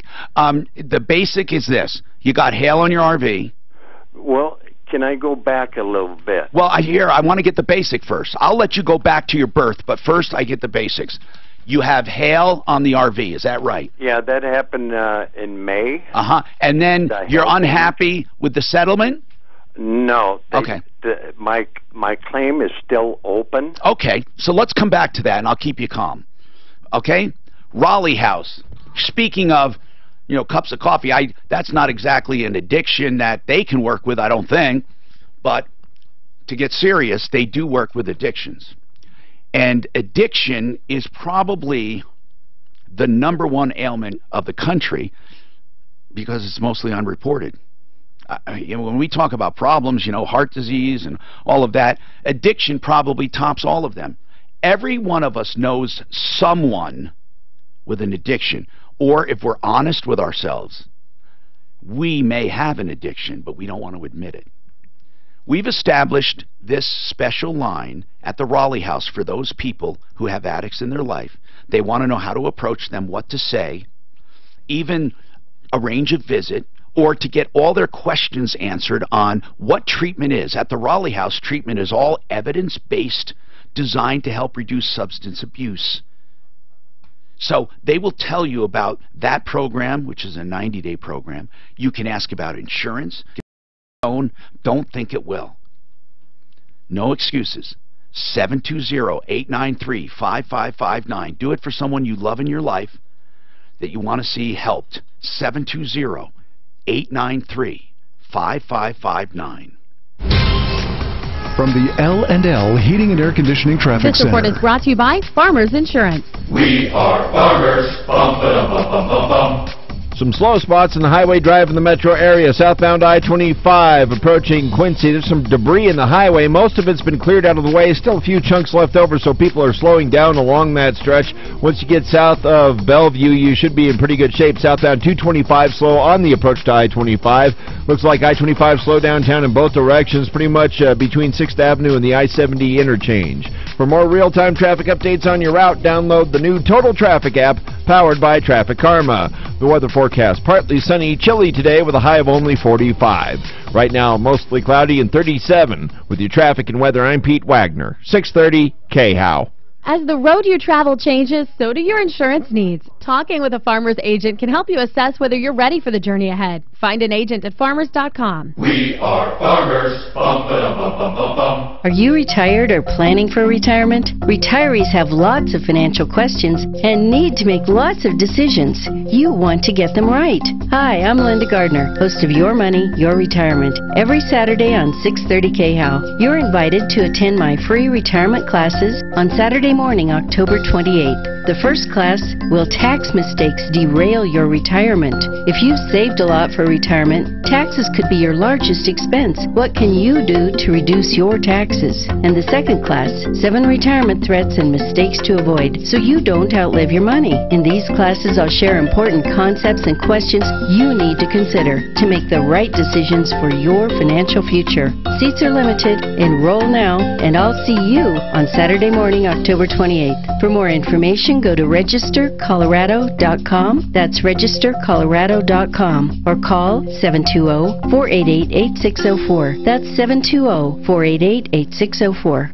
Whether you're buying or selling a home, I can recommend no one better than Frank Duran, the real estate man, part of RE/MAX Alliance. He's proven time and time again he can often sell homes quicker and for more money than the asking price. Call Frank Duran for a free market evaluation and see what he can do for you. Buying or selling, go with Frank Duran, the real estate man. 303-920-1622 or frankduranhomes.com. 80% of Fortune 500 companies lease their vehicles because that's the smart financial move. Hey, it's Ross Kaminsky from my friends at Alliance Leasing, who can help you save time and money and more money, and have been doing just that for Colorado businesses for more than 20 years. Alliance Leasing will get you into your fleet vehicles with all the upfit you need at the lowest delivered price. I'm a finance guy, and to me the choice of leasing with Alliance is the obvious one for your business. Learn more at alliance.lease. That's right, just type alliance.lease. Alliance Leasing, your key to the perfect fleet. light.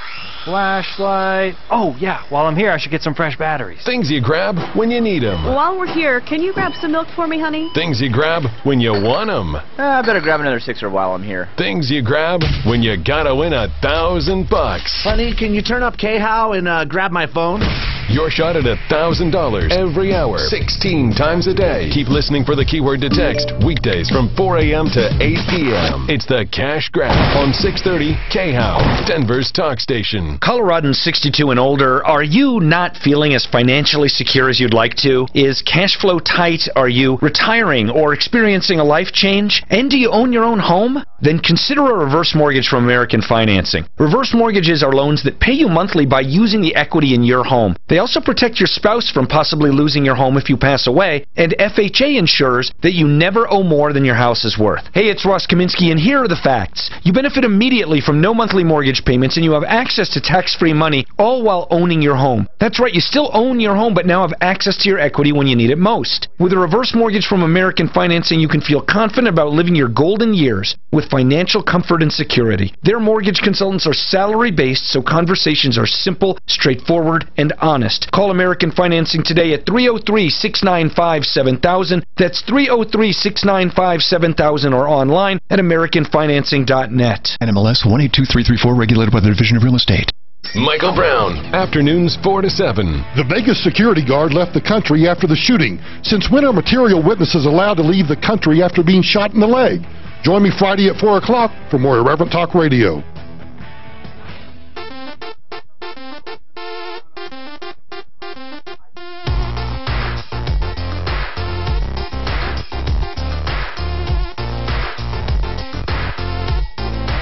All right, 303-713-8255. What line's Caleb on? You guys have your screen up. Is it line 3? Someone tell me.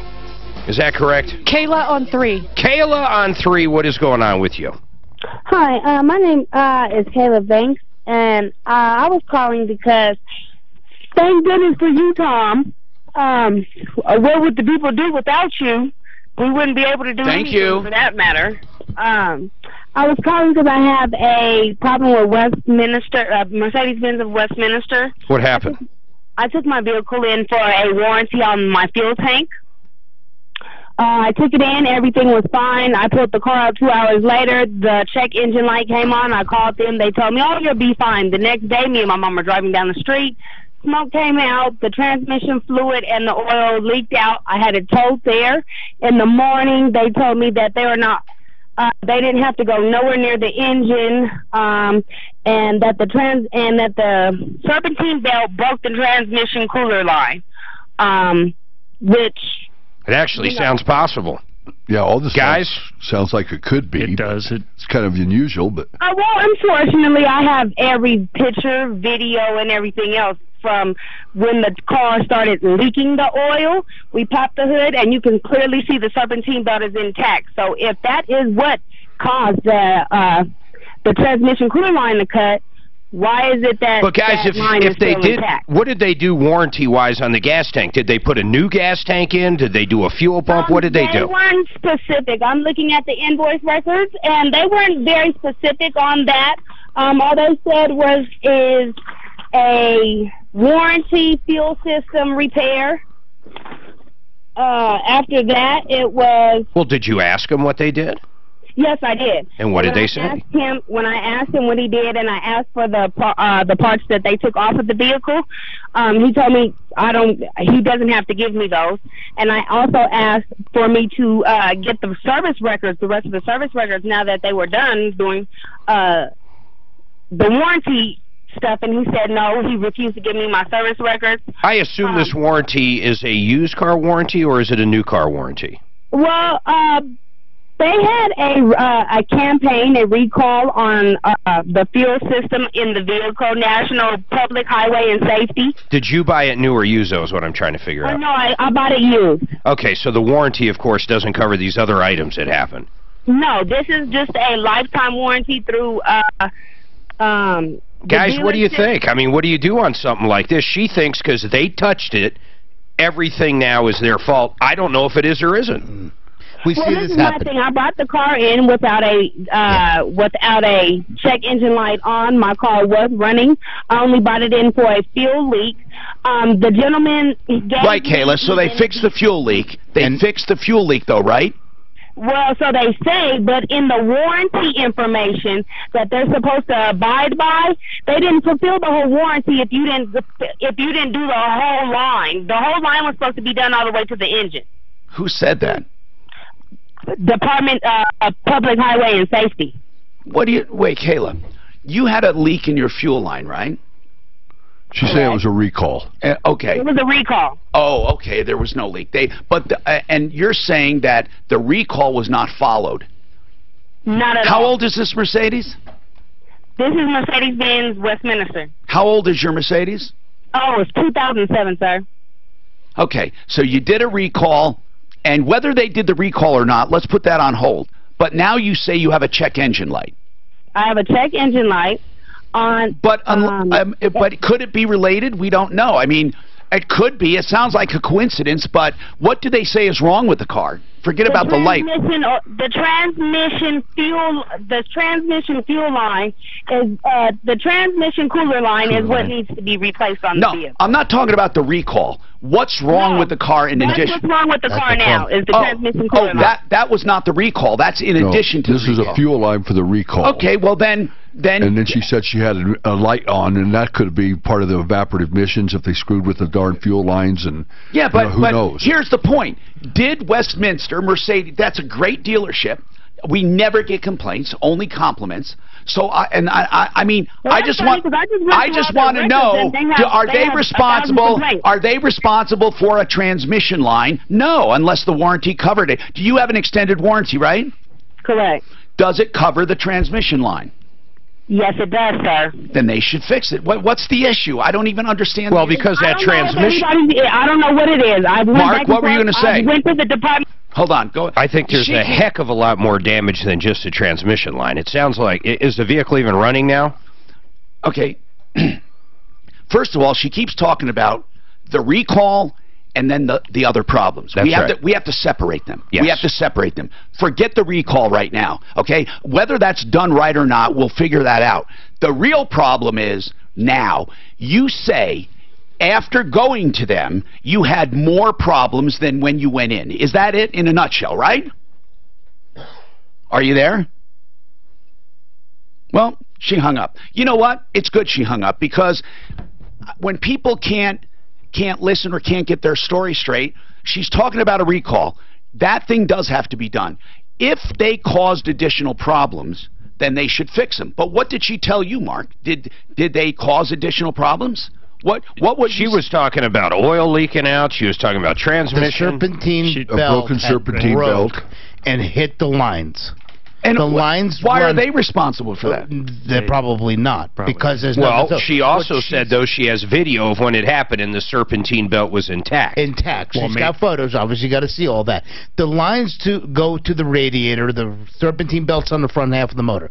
She's probably trying to match that the line, which is from the fuel tank, which runs all the way to the front of the car, up to the motor, delivering to the fuel bank and the fuel rails. Somehow or another, that's related. That's what I'm assuming she's probably saying. But they didn't cause the additional damage. Right. And that's... So the biggest thing is she really... Sometimes, and she was talking over you a little bit, sometimes you need to just go and have somebody show you, and you look at it for yourself. Slow down a little bit and have them show you. Even if you don't know cars, somebody should be able to explain it to you. Now, we have some really hot calls on, and Phil, we did not forget about you, okay?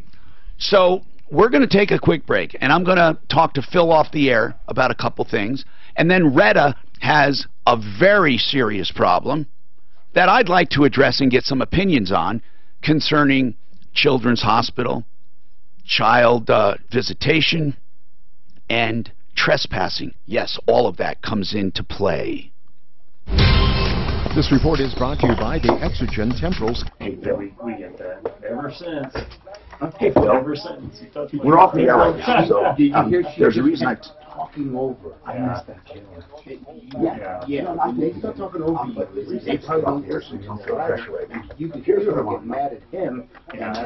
Just right now, what is your problem right now? Without the whole story, what is the problem?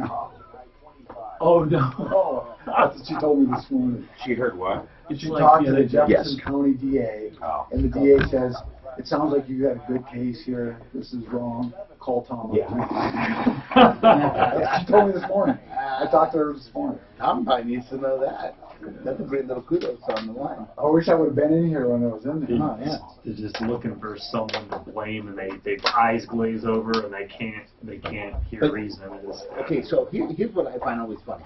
So they did this recall, and they did the warranty on it. Right. She now learns and knows that they didn't do correct. She's looking at an invoice. She's trying to match.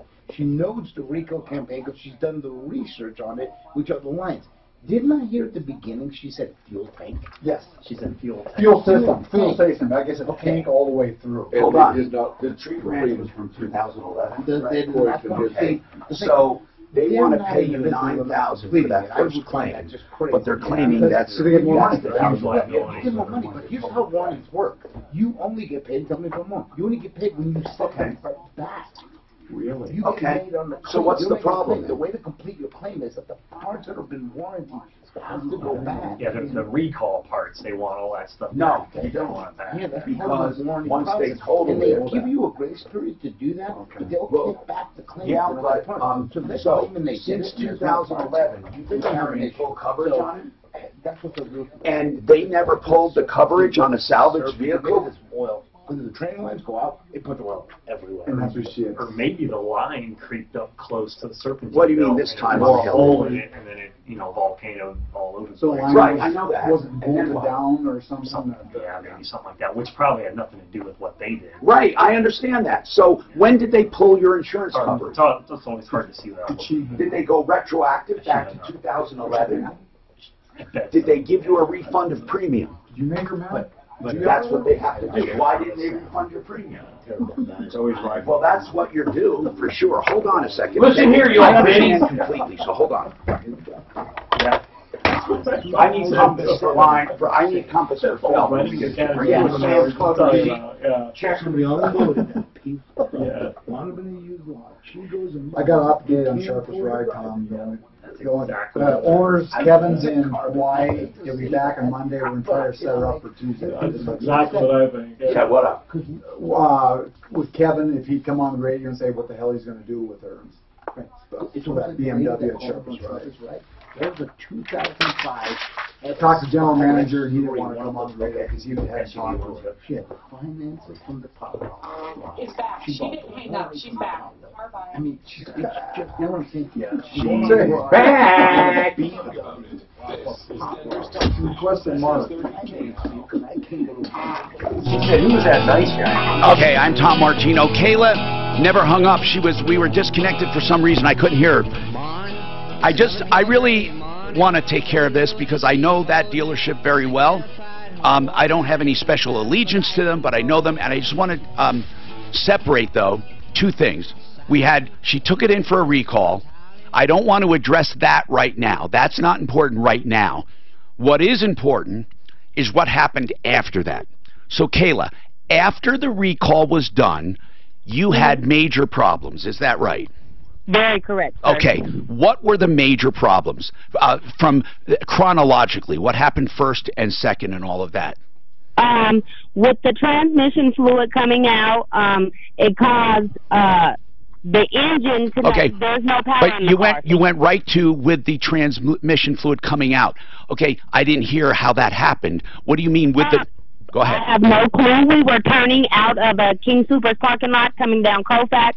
I made a right-hand turn. As soon as that happened, my brother looked out the back window. He said, Kayla, your car is smoking. We pulled into the Conoco gas station on the corner. We jumped out, lifted the hood, and fluid was all over every part in the car. Gotcha. Now, Retta, Kayla, how long after that repair, the recall, did this happen? How long after the recall? Not even 48 hours. Okay. And what happened? You lifted up the hood, and where did you take your car to be fixed? Back to West... I immediately called Mercedes-Benz Roadside Assistance. Mm-hmm. I had the car towed there. I met them to Westminster. Okay, and let's speed right up to the diagnosis. What did they find wrong? Upon the initial inspection in the parking lot, he said the serpentine belt has cut the transmission line. He said it could be in direct line. Possible belt was replaced. No, I need to know, though, is your end, how much are all of these repairs, this new deal? What happened? About $1,400. Okay. Are they saying, Kayla, we had nothing to do with these problems, it's $1,400? Or did they say, Kayla, we had nothing to do with these problems, but you have an extended warranty that will take care of it? Or did they say, Kayla, we had nothing to do with it, but even the extended warranty won't fix it? Which one of them did they tell you? They said that they were not going to fix it, and I asked him if he read the warranty information, what was supposed to happen on the car, and he told me it didn't matter. What do you mean, what was supposed to happen? Well, all I asked was for them to inspect how that happened. I have pictures showing where the serpentine belt is still intact on the vehicle when the oil is coming out. Oh, so you dispute that the belt broke? Correct. What do you think, Kayla, I like this conversation because because now you're talking facts. You have a photo of this stuff spewing out and the belt is still intact. Correct. Okay. What do you think happened? You don't know, right? I think that maybe one of the service providers probably just accidentally forgot to lock down one of the bolts for the line. Maybe somebody just, For what line? They didn't work on the transmission line, did they? Well, unfortunately, when you do the fuel system, they had to take off my exhaust and my drive shaft. Yeah, but these guys are saying in my studio here that the recall they did would not involve anything of the parts that went wrong. Well, I mean, through the Public Highway and Safety for the recall specifically states that. States what? That the lines coming from the fuel tank going to the engine needs to be changed out as long with the nuts, bolts, hexagon nuts. Okay, but Kayla, but that has nothing to do with what went wrong. You see, you're saying all lines are intertwined, sir. Kayla, I know the argument you're trying to make. You're trying to make the argument that because they changed that fuel line, they somehow screwed up your transmission line. We need to call Mercedes of Westminster, and I'll tell you why. Dan, have you been listening to this, Deputy? I'll tell you why. They're a good dealer. Call the service. Call someone. Seriously, I mean, she has a photo, she says, of the serpentine belt still intact when the oil was spewing out. She thinks that what they did for the recall interfered with her fuel line, with her transmission line. I don't think it did. I have a theory. Yes, what is it? So if they were running these fuel lines, they run along the rails of the vehicle, if they're exposed exterior-wise under the car, because she said they pulled out a drive shaft. They run up, fuel lines will pass the transmission on the way up to the fuel rail. Okay. Do they use a common bulkhead or a place where it bolts these lines? If that wasn't reattached, the lines are now loose. Many of those cooler lines will run underneath the damper pulley. So you're saying that could have happened? It could have, but if they're saying the belt came off, you can see that. That's where Morris, from one of these guys, that can go visibly look at what is it. It's visible. Okay, what's visible? What if it was broken after? How do you know when it was broken? Here you go. If it's up against the dampener because things were left loose, that's the only thing that will really take it out. It's going to make a filing mark. It's going to look up against the steel lines of the cooler. If it's a belt, it'll just shred it. It'll just start mangling the line. It's two different breaks. Okay, that's what I'm just saying from experience. So we can have it analyzed maybe by Norris. We should call the Westminster and ask them. That'd be a great idea. Ask them. Hey, Tom, I almost forgot. Hold on. What? Well, to say you looked good today, number one. No, I know what you want to talk about, the trick-or-treat thing. Trunk-or-treat. Okay, hold on. I want people to hear about it because they're looking for fun things to do. Good stuff. But I want to tell Kayla something. Kayla? Yes. Okay, so a couple things. We're going to call Westminster, and then we need to get an independent guy who's mobile to go up there and see your car. He has to. Can I say something else? Okay, yeah. The service records that he's giving me, okay, it says there's a job, too, that's done on the vehicle, and it doesn't have any of the part numbers, nor does it say the job on here. So I don't even know what happened on the second job here. When I asked him about it, okay. It was all around the board. Okay, all right. So you mean the second time you brought it in after all this trouble, right? No. The first time I brought it in for the fuel system, when they redid the fuel system, that invoice does not show all of the parts that they used. Okay, okay, Kayla. All right. She's hell-bent on finding more about this recall as well. But I got to tell you, we need to find out if this damage was done by them or not. And the way we find it out, Suzanne, can you hook up, ask Norris if he would do us a favor and look at this car and come on the radio show. We need him desperately. This is an issue we need. Now, Phil, this is what happened. And do we have Compass Insurance? Phil, I wanted to ask Compass Insurance about this. I have 2 claims.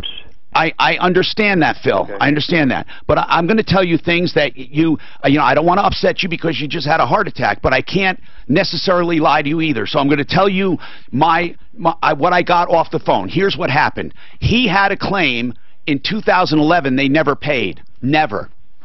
Then he had another claim in 2017 or whatever from the hail just recently.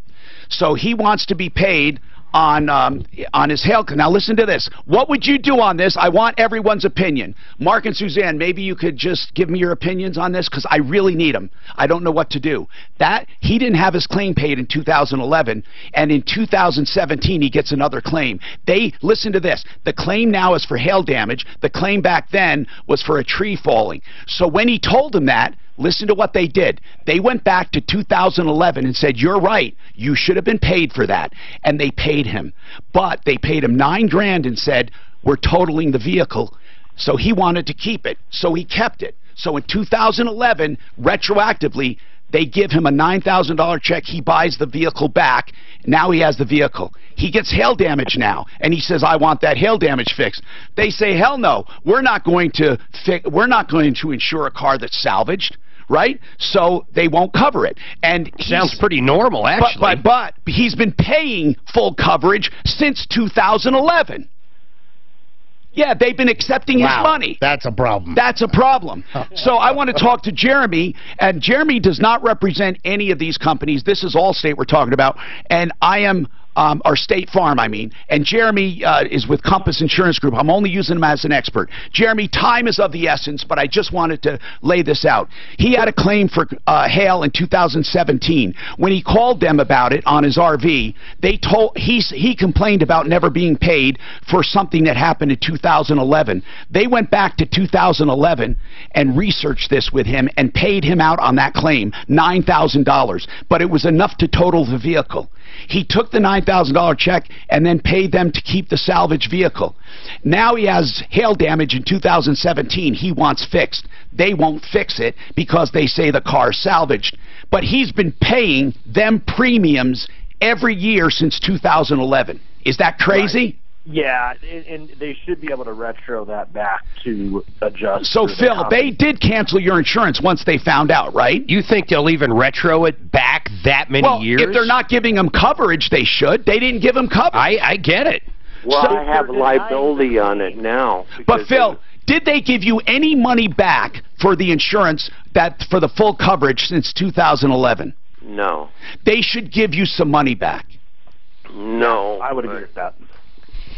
I don't know. I've been around and around with them. Well, we'll help you. Okay, Phil, all I can tell you is you're owed. I don't think they need to fix the hail damage. Honest to goodness. But I think you'll get enough money maybe from your rebate. But they should give you back money for the years you did not have coverage. And we can help you with that. So, Suzanne, get Phil's information, and we can help him off the air with that. Gosh, they had to know they were accepting his premium. This show is getting crazy. We have even crazier calls coming up, so please hold on. This report is brought to you by the Exogen Temporal Scanner Slow speeds across I-25 in the downtown area. There's a crash southbound I-25 there between 8th and Alameda. Watch out for big delays there. Northbound slow in the typical spot between 6th Avenue and Colfax. Watch out for slow speeds on southbound 225 between Parker and Yosemite. Eastbound I-70 heavy from Washington to Brighton Boulevard. The weather forecast. Partly sunny today. Chilly, though. A high of only 41. Tonight, mostly cloudy overnight and a low of 32. Tomorrow, mostly cloudy once again, but a warmer high of 56. Right now, mostly cloudy in the Mile High City, and we're sitting at 37 with your traffic and weather. I'm Pete Wagner, 630 KHOW. As a busy parent, taking your child's temperature shouldn't be as stressful as fighting through traffic. With the Exergen Temporal Scanner Thermometer, one gentle scan of the forehead is all it takes. If only the commute were that easy. Pick one up at your local Club Warehouse or other fine retailers. This is not an offering to sell a franchise. Franchise offerings are made through the franchise disclosure document. Do you love pets and are looking to start your own business? If you believe that pets help people live a better, richer life, and you want to build something you're passionate about, we want to talk to you. Pet Supplies Plus is looking for franchise owners in this area. It's no secret Americans spend lavishly on their pets, as much as $66 billion annually, and that number has grown every year, even in challenging economic times. Pet Supplies Plus is a premier retail franchise with over 29 years of experience. Our ability to source new and exciting products, keep prices competitive, and provide a fantastic customer experience is unmatched. No wonder we're ranked by Entrepreneur Magazine as the #1 franchise opportunity in the pet category. Franchisees with some of America's biggest brands have added Pet Supplies Plus to their portfolio. Find out why at PetSuppliesPlusFranchise.com. That's PetSuppliesPlusFranchise.com. PetSuppliesPlusFranchise.com. Century RV, Lakewood's new RV warehouse off the 6th Avenue frontage road between Kipling and Sims next to Woodley's. At Century RV Warehouse, new travel trailers starting as low as $9,995 and deep discounts up to $50,000. Browse over 30,000 square feet of RVs indoors and in comfort. The real estate market is hot, so you think any broker will do? Never. I'm Tom Martino. Now more than ever, you need the skill and experience of Frank Duran, the real estate man, part of RE/MAX Alliance. He's so confident that he can sell your home for more money in less time than the others, he'll give you a guarantee. If at any time you're unhappy, just say the word and you're out of the contract with no obligation. 303-920-1622. 920-1622. Frank Duran, therealestateman.com. What if I told you that you could play any song, album, or playlist on the iHeartRadio app for free? It's not a trick. It's our Halloween treat, and it's happening right now. The iHeartRadio All Access Free Preview Weekend. Our library of millions of songs is yours for free all weekend. Even download songs to listen offline. Experience all the iHeartRadio app can do all weekend long. The iHeartRadio All Access Free Preview Weekend. iHeartRadio. 80% of Fortune 500 companies lease their vehicles because that's the smart financial move. Hey, it's Ross Kaminsky from my friends at Alliance Leasing, who can help you save time and money and more money, and have been doing just that for Colorado businesses for more than 20 years. Alliance Leasing will get you into your fleet vehicles with all the upfit you need at the lowest delivered price. I'm a finance guy, and to me the choice of leasing with Alliance is the obvious one for your business. Learn more at alliance.lease. That's right, just type alliance.lease. Alliance Leasing, your key to the perfect fleet. Sean Hannity. Face the truth. Today at 1. You Republicans in Washington that broke your promises, this is the net result of it. On Denver's talk station. Truth.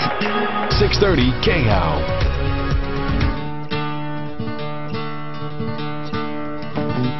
Hello, everybody. Welcome back to the show only of its kind, the Martino Troubleshooter Show. Al Remus. And what do you got going on? Hey, I've got Trunk and Treat tomorrow at the Littleton location. Fabulous event. All right, Trunk and Treat tomorrow, Littleton. What time? Noon to 5. Downtown Littleton, all the merchants are giving away candies for the kids all dressed up. Adults can be dressed up. Come to my shop, Martino Listeners. You got to mention the show. I'm giving away a stack of free oil change cards. Oh, wow. Great deal. Stack of Bring free the oil kids. change cards. We're going to load them with candy. We're going to have a good time. We're giving away some prizes. Trunk or Treat. How many cars do you think? Care. We have ready like 8 to 9 cars loaded with candy and stuff. Trunk or Treat for candy and certificates for free oil changes. Limited. Pro Auto Care.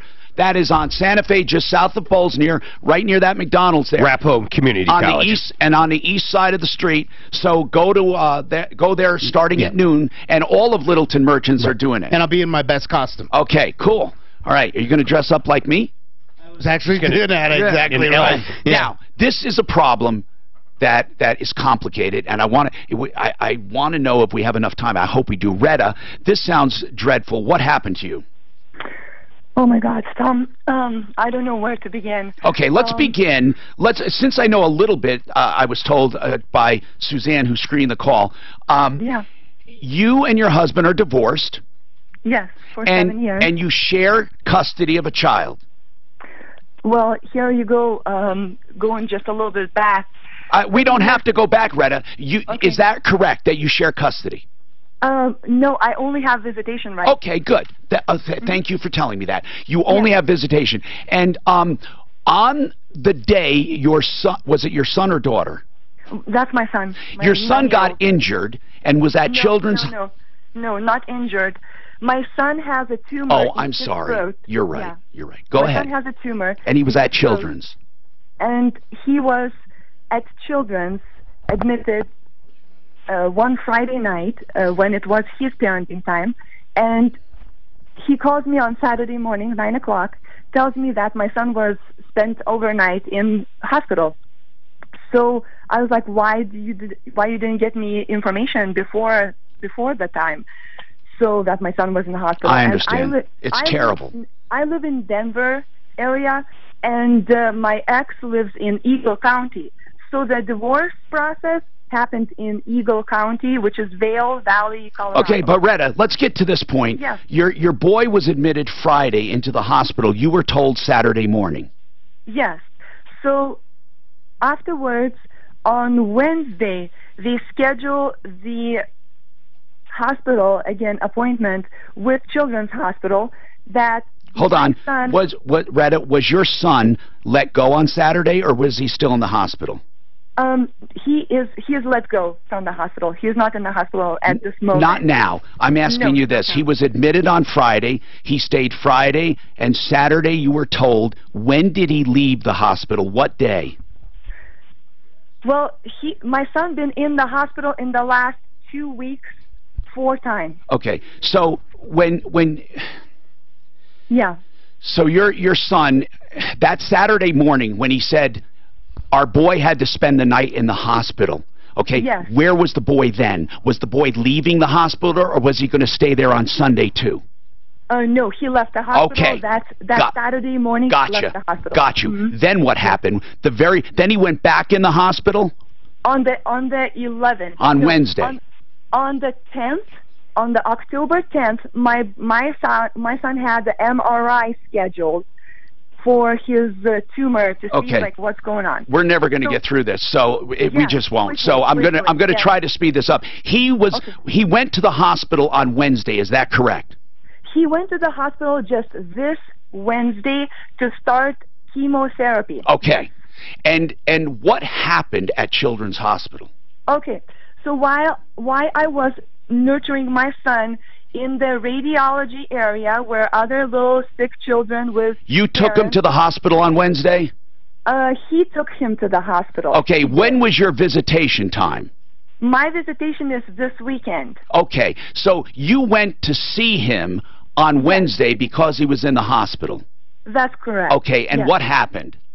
What happened was my ex stood up and he left to use a bathroom. That's what he told us. Okay, and then what? I was sitting with a child, and the next thing I know, there is a hospital security yelling at me, telling me that I have to leave right now, or if I don't, it's going to be consequences. And what did you do? And it's all in front of my little child, okay? Okay, now, so let me get this straight. You went just to visit your son. Your ex-husband leaves the room and was really pissed off because you were there. Yes, exactly. Okay, but you did not create a scene. No, I did not. I just went there to support my child, for the chemotherapy. And the security guard, he must have said something that was really inflammatory. What do you think he told them? You were dangerous? I don't know. And then, okay, so then what happened? Did you leave? Yes, so I kissed my child. I said, hey, Sigmund, I love you so much. I kissed him. I said, I will call you tonight. And what happened? Baby. And I left with the security guard just to avoid the scene. And then? To avoid the scene. Then when I walked with a security guard. I said, can they please use the bathroom because I'm not doing anything. Okay, go ahead. Use the bathroom. We got to speed it up. Can I use the bathroom? I used the bathroom. I come out because security guard was a male, so he could not guide me into the bathroom. So he was there. He was yelling at me, shouting me to leave. And there's something awry. Hold on. No, hold on. Retta, we got to get you back on because this leads to an arrest. What I don't understand, if she was doing absolutely nothing, how do police get involved and she ends up in... Because she was doing something. Well, we don't know. I'm going to talk to people at Children's as well. If you're buying baseball tickets from a reseller, it helps to see what others pay. She's sounding like she is so innocent that nothing. Yes, I don't. All I did was pull out a knife. I did not mean it. I had the vodka and I was putting out the cocktails. They said no drinking room. Out for a while because I'm telling you, man. Well, when you start to talk about going to the bathroom, that seems strange to me. And I would just have left. I would have just left. I took out my bomb vest. So what do you think? She's arrested and banned from going. She made a scene. This is my child. This is my child. No one's ever my child. I'm going to see my child. How dare she lie about us? What do you think of it? She said she was acting very calm. She probably tried to tell him a fucking story. And they started gouging their eyes out. Wait, she sounds foreign? What, she sound Latin? That sounds like Russian. She sounds Russian. Or Russian. What do you think she said? Ukraine or Russian? Do not keep me from seeing That is my I burned this hospital down. I killed you and your relatives. I went for some very dangerous I would live for your children and kill their children's children. And their children. And their dogs. I know Mr. Putin. I have worked for Hillary. And she was born. Stop dissing my girl, okay? Just stop dissing my girl. And we got all of your uranium. You are have it now. I have it. And the Clintons, I love them so much. Even I must say Hillary's one mean bitch. That would be funny. Okay, Coach, I go off. We may not have to. Oh, yeah.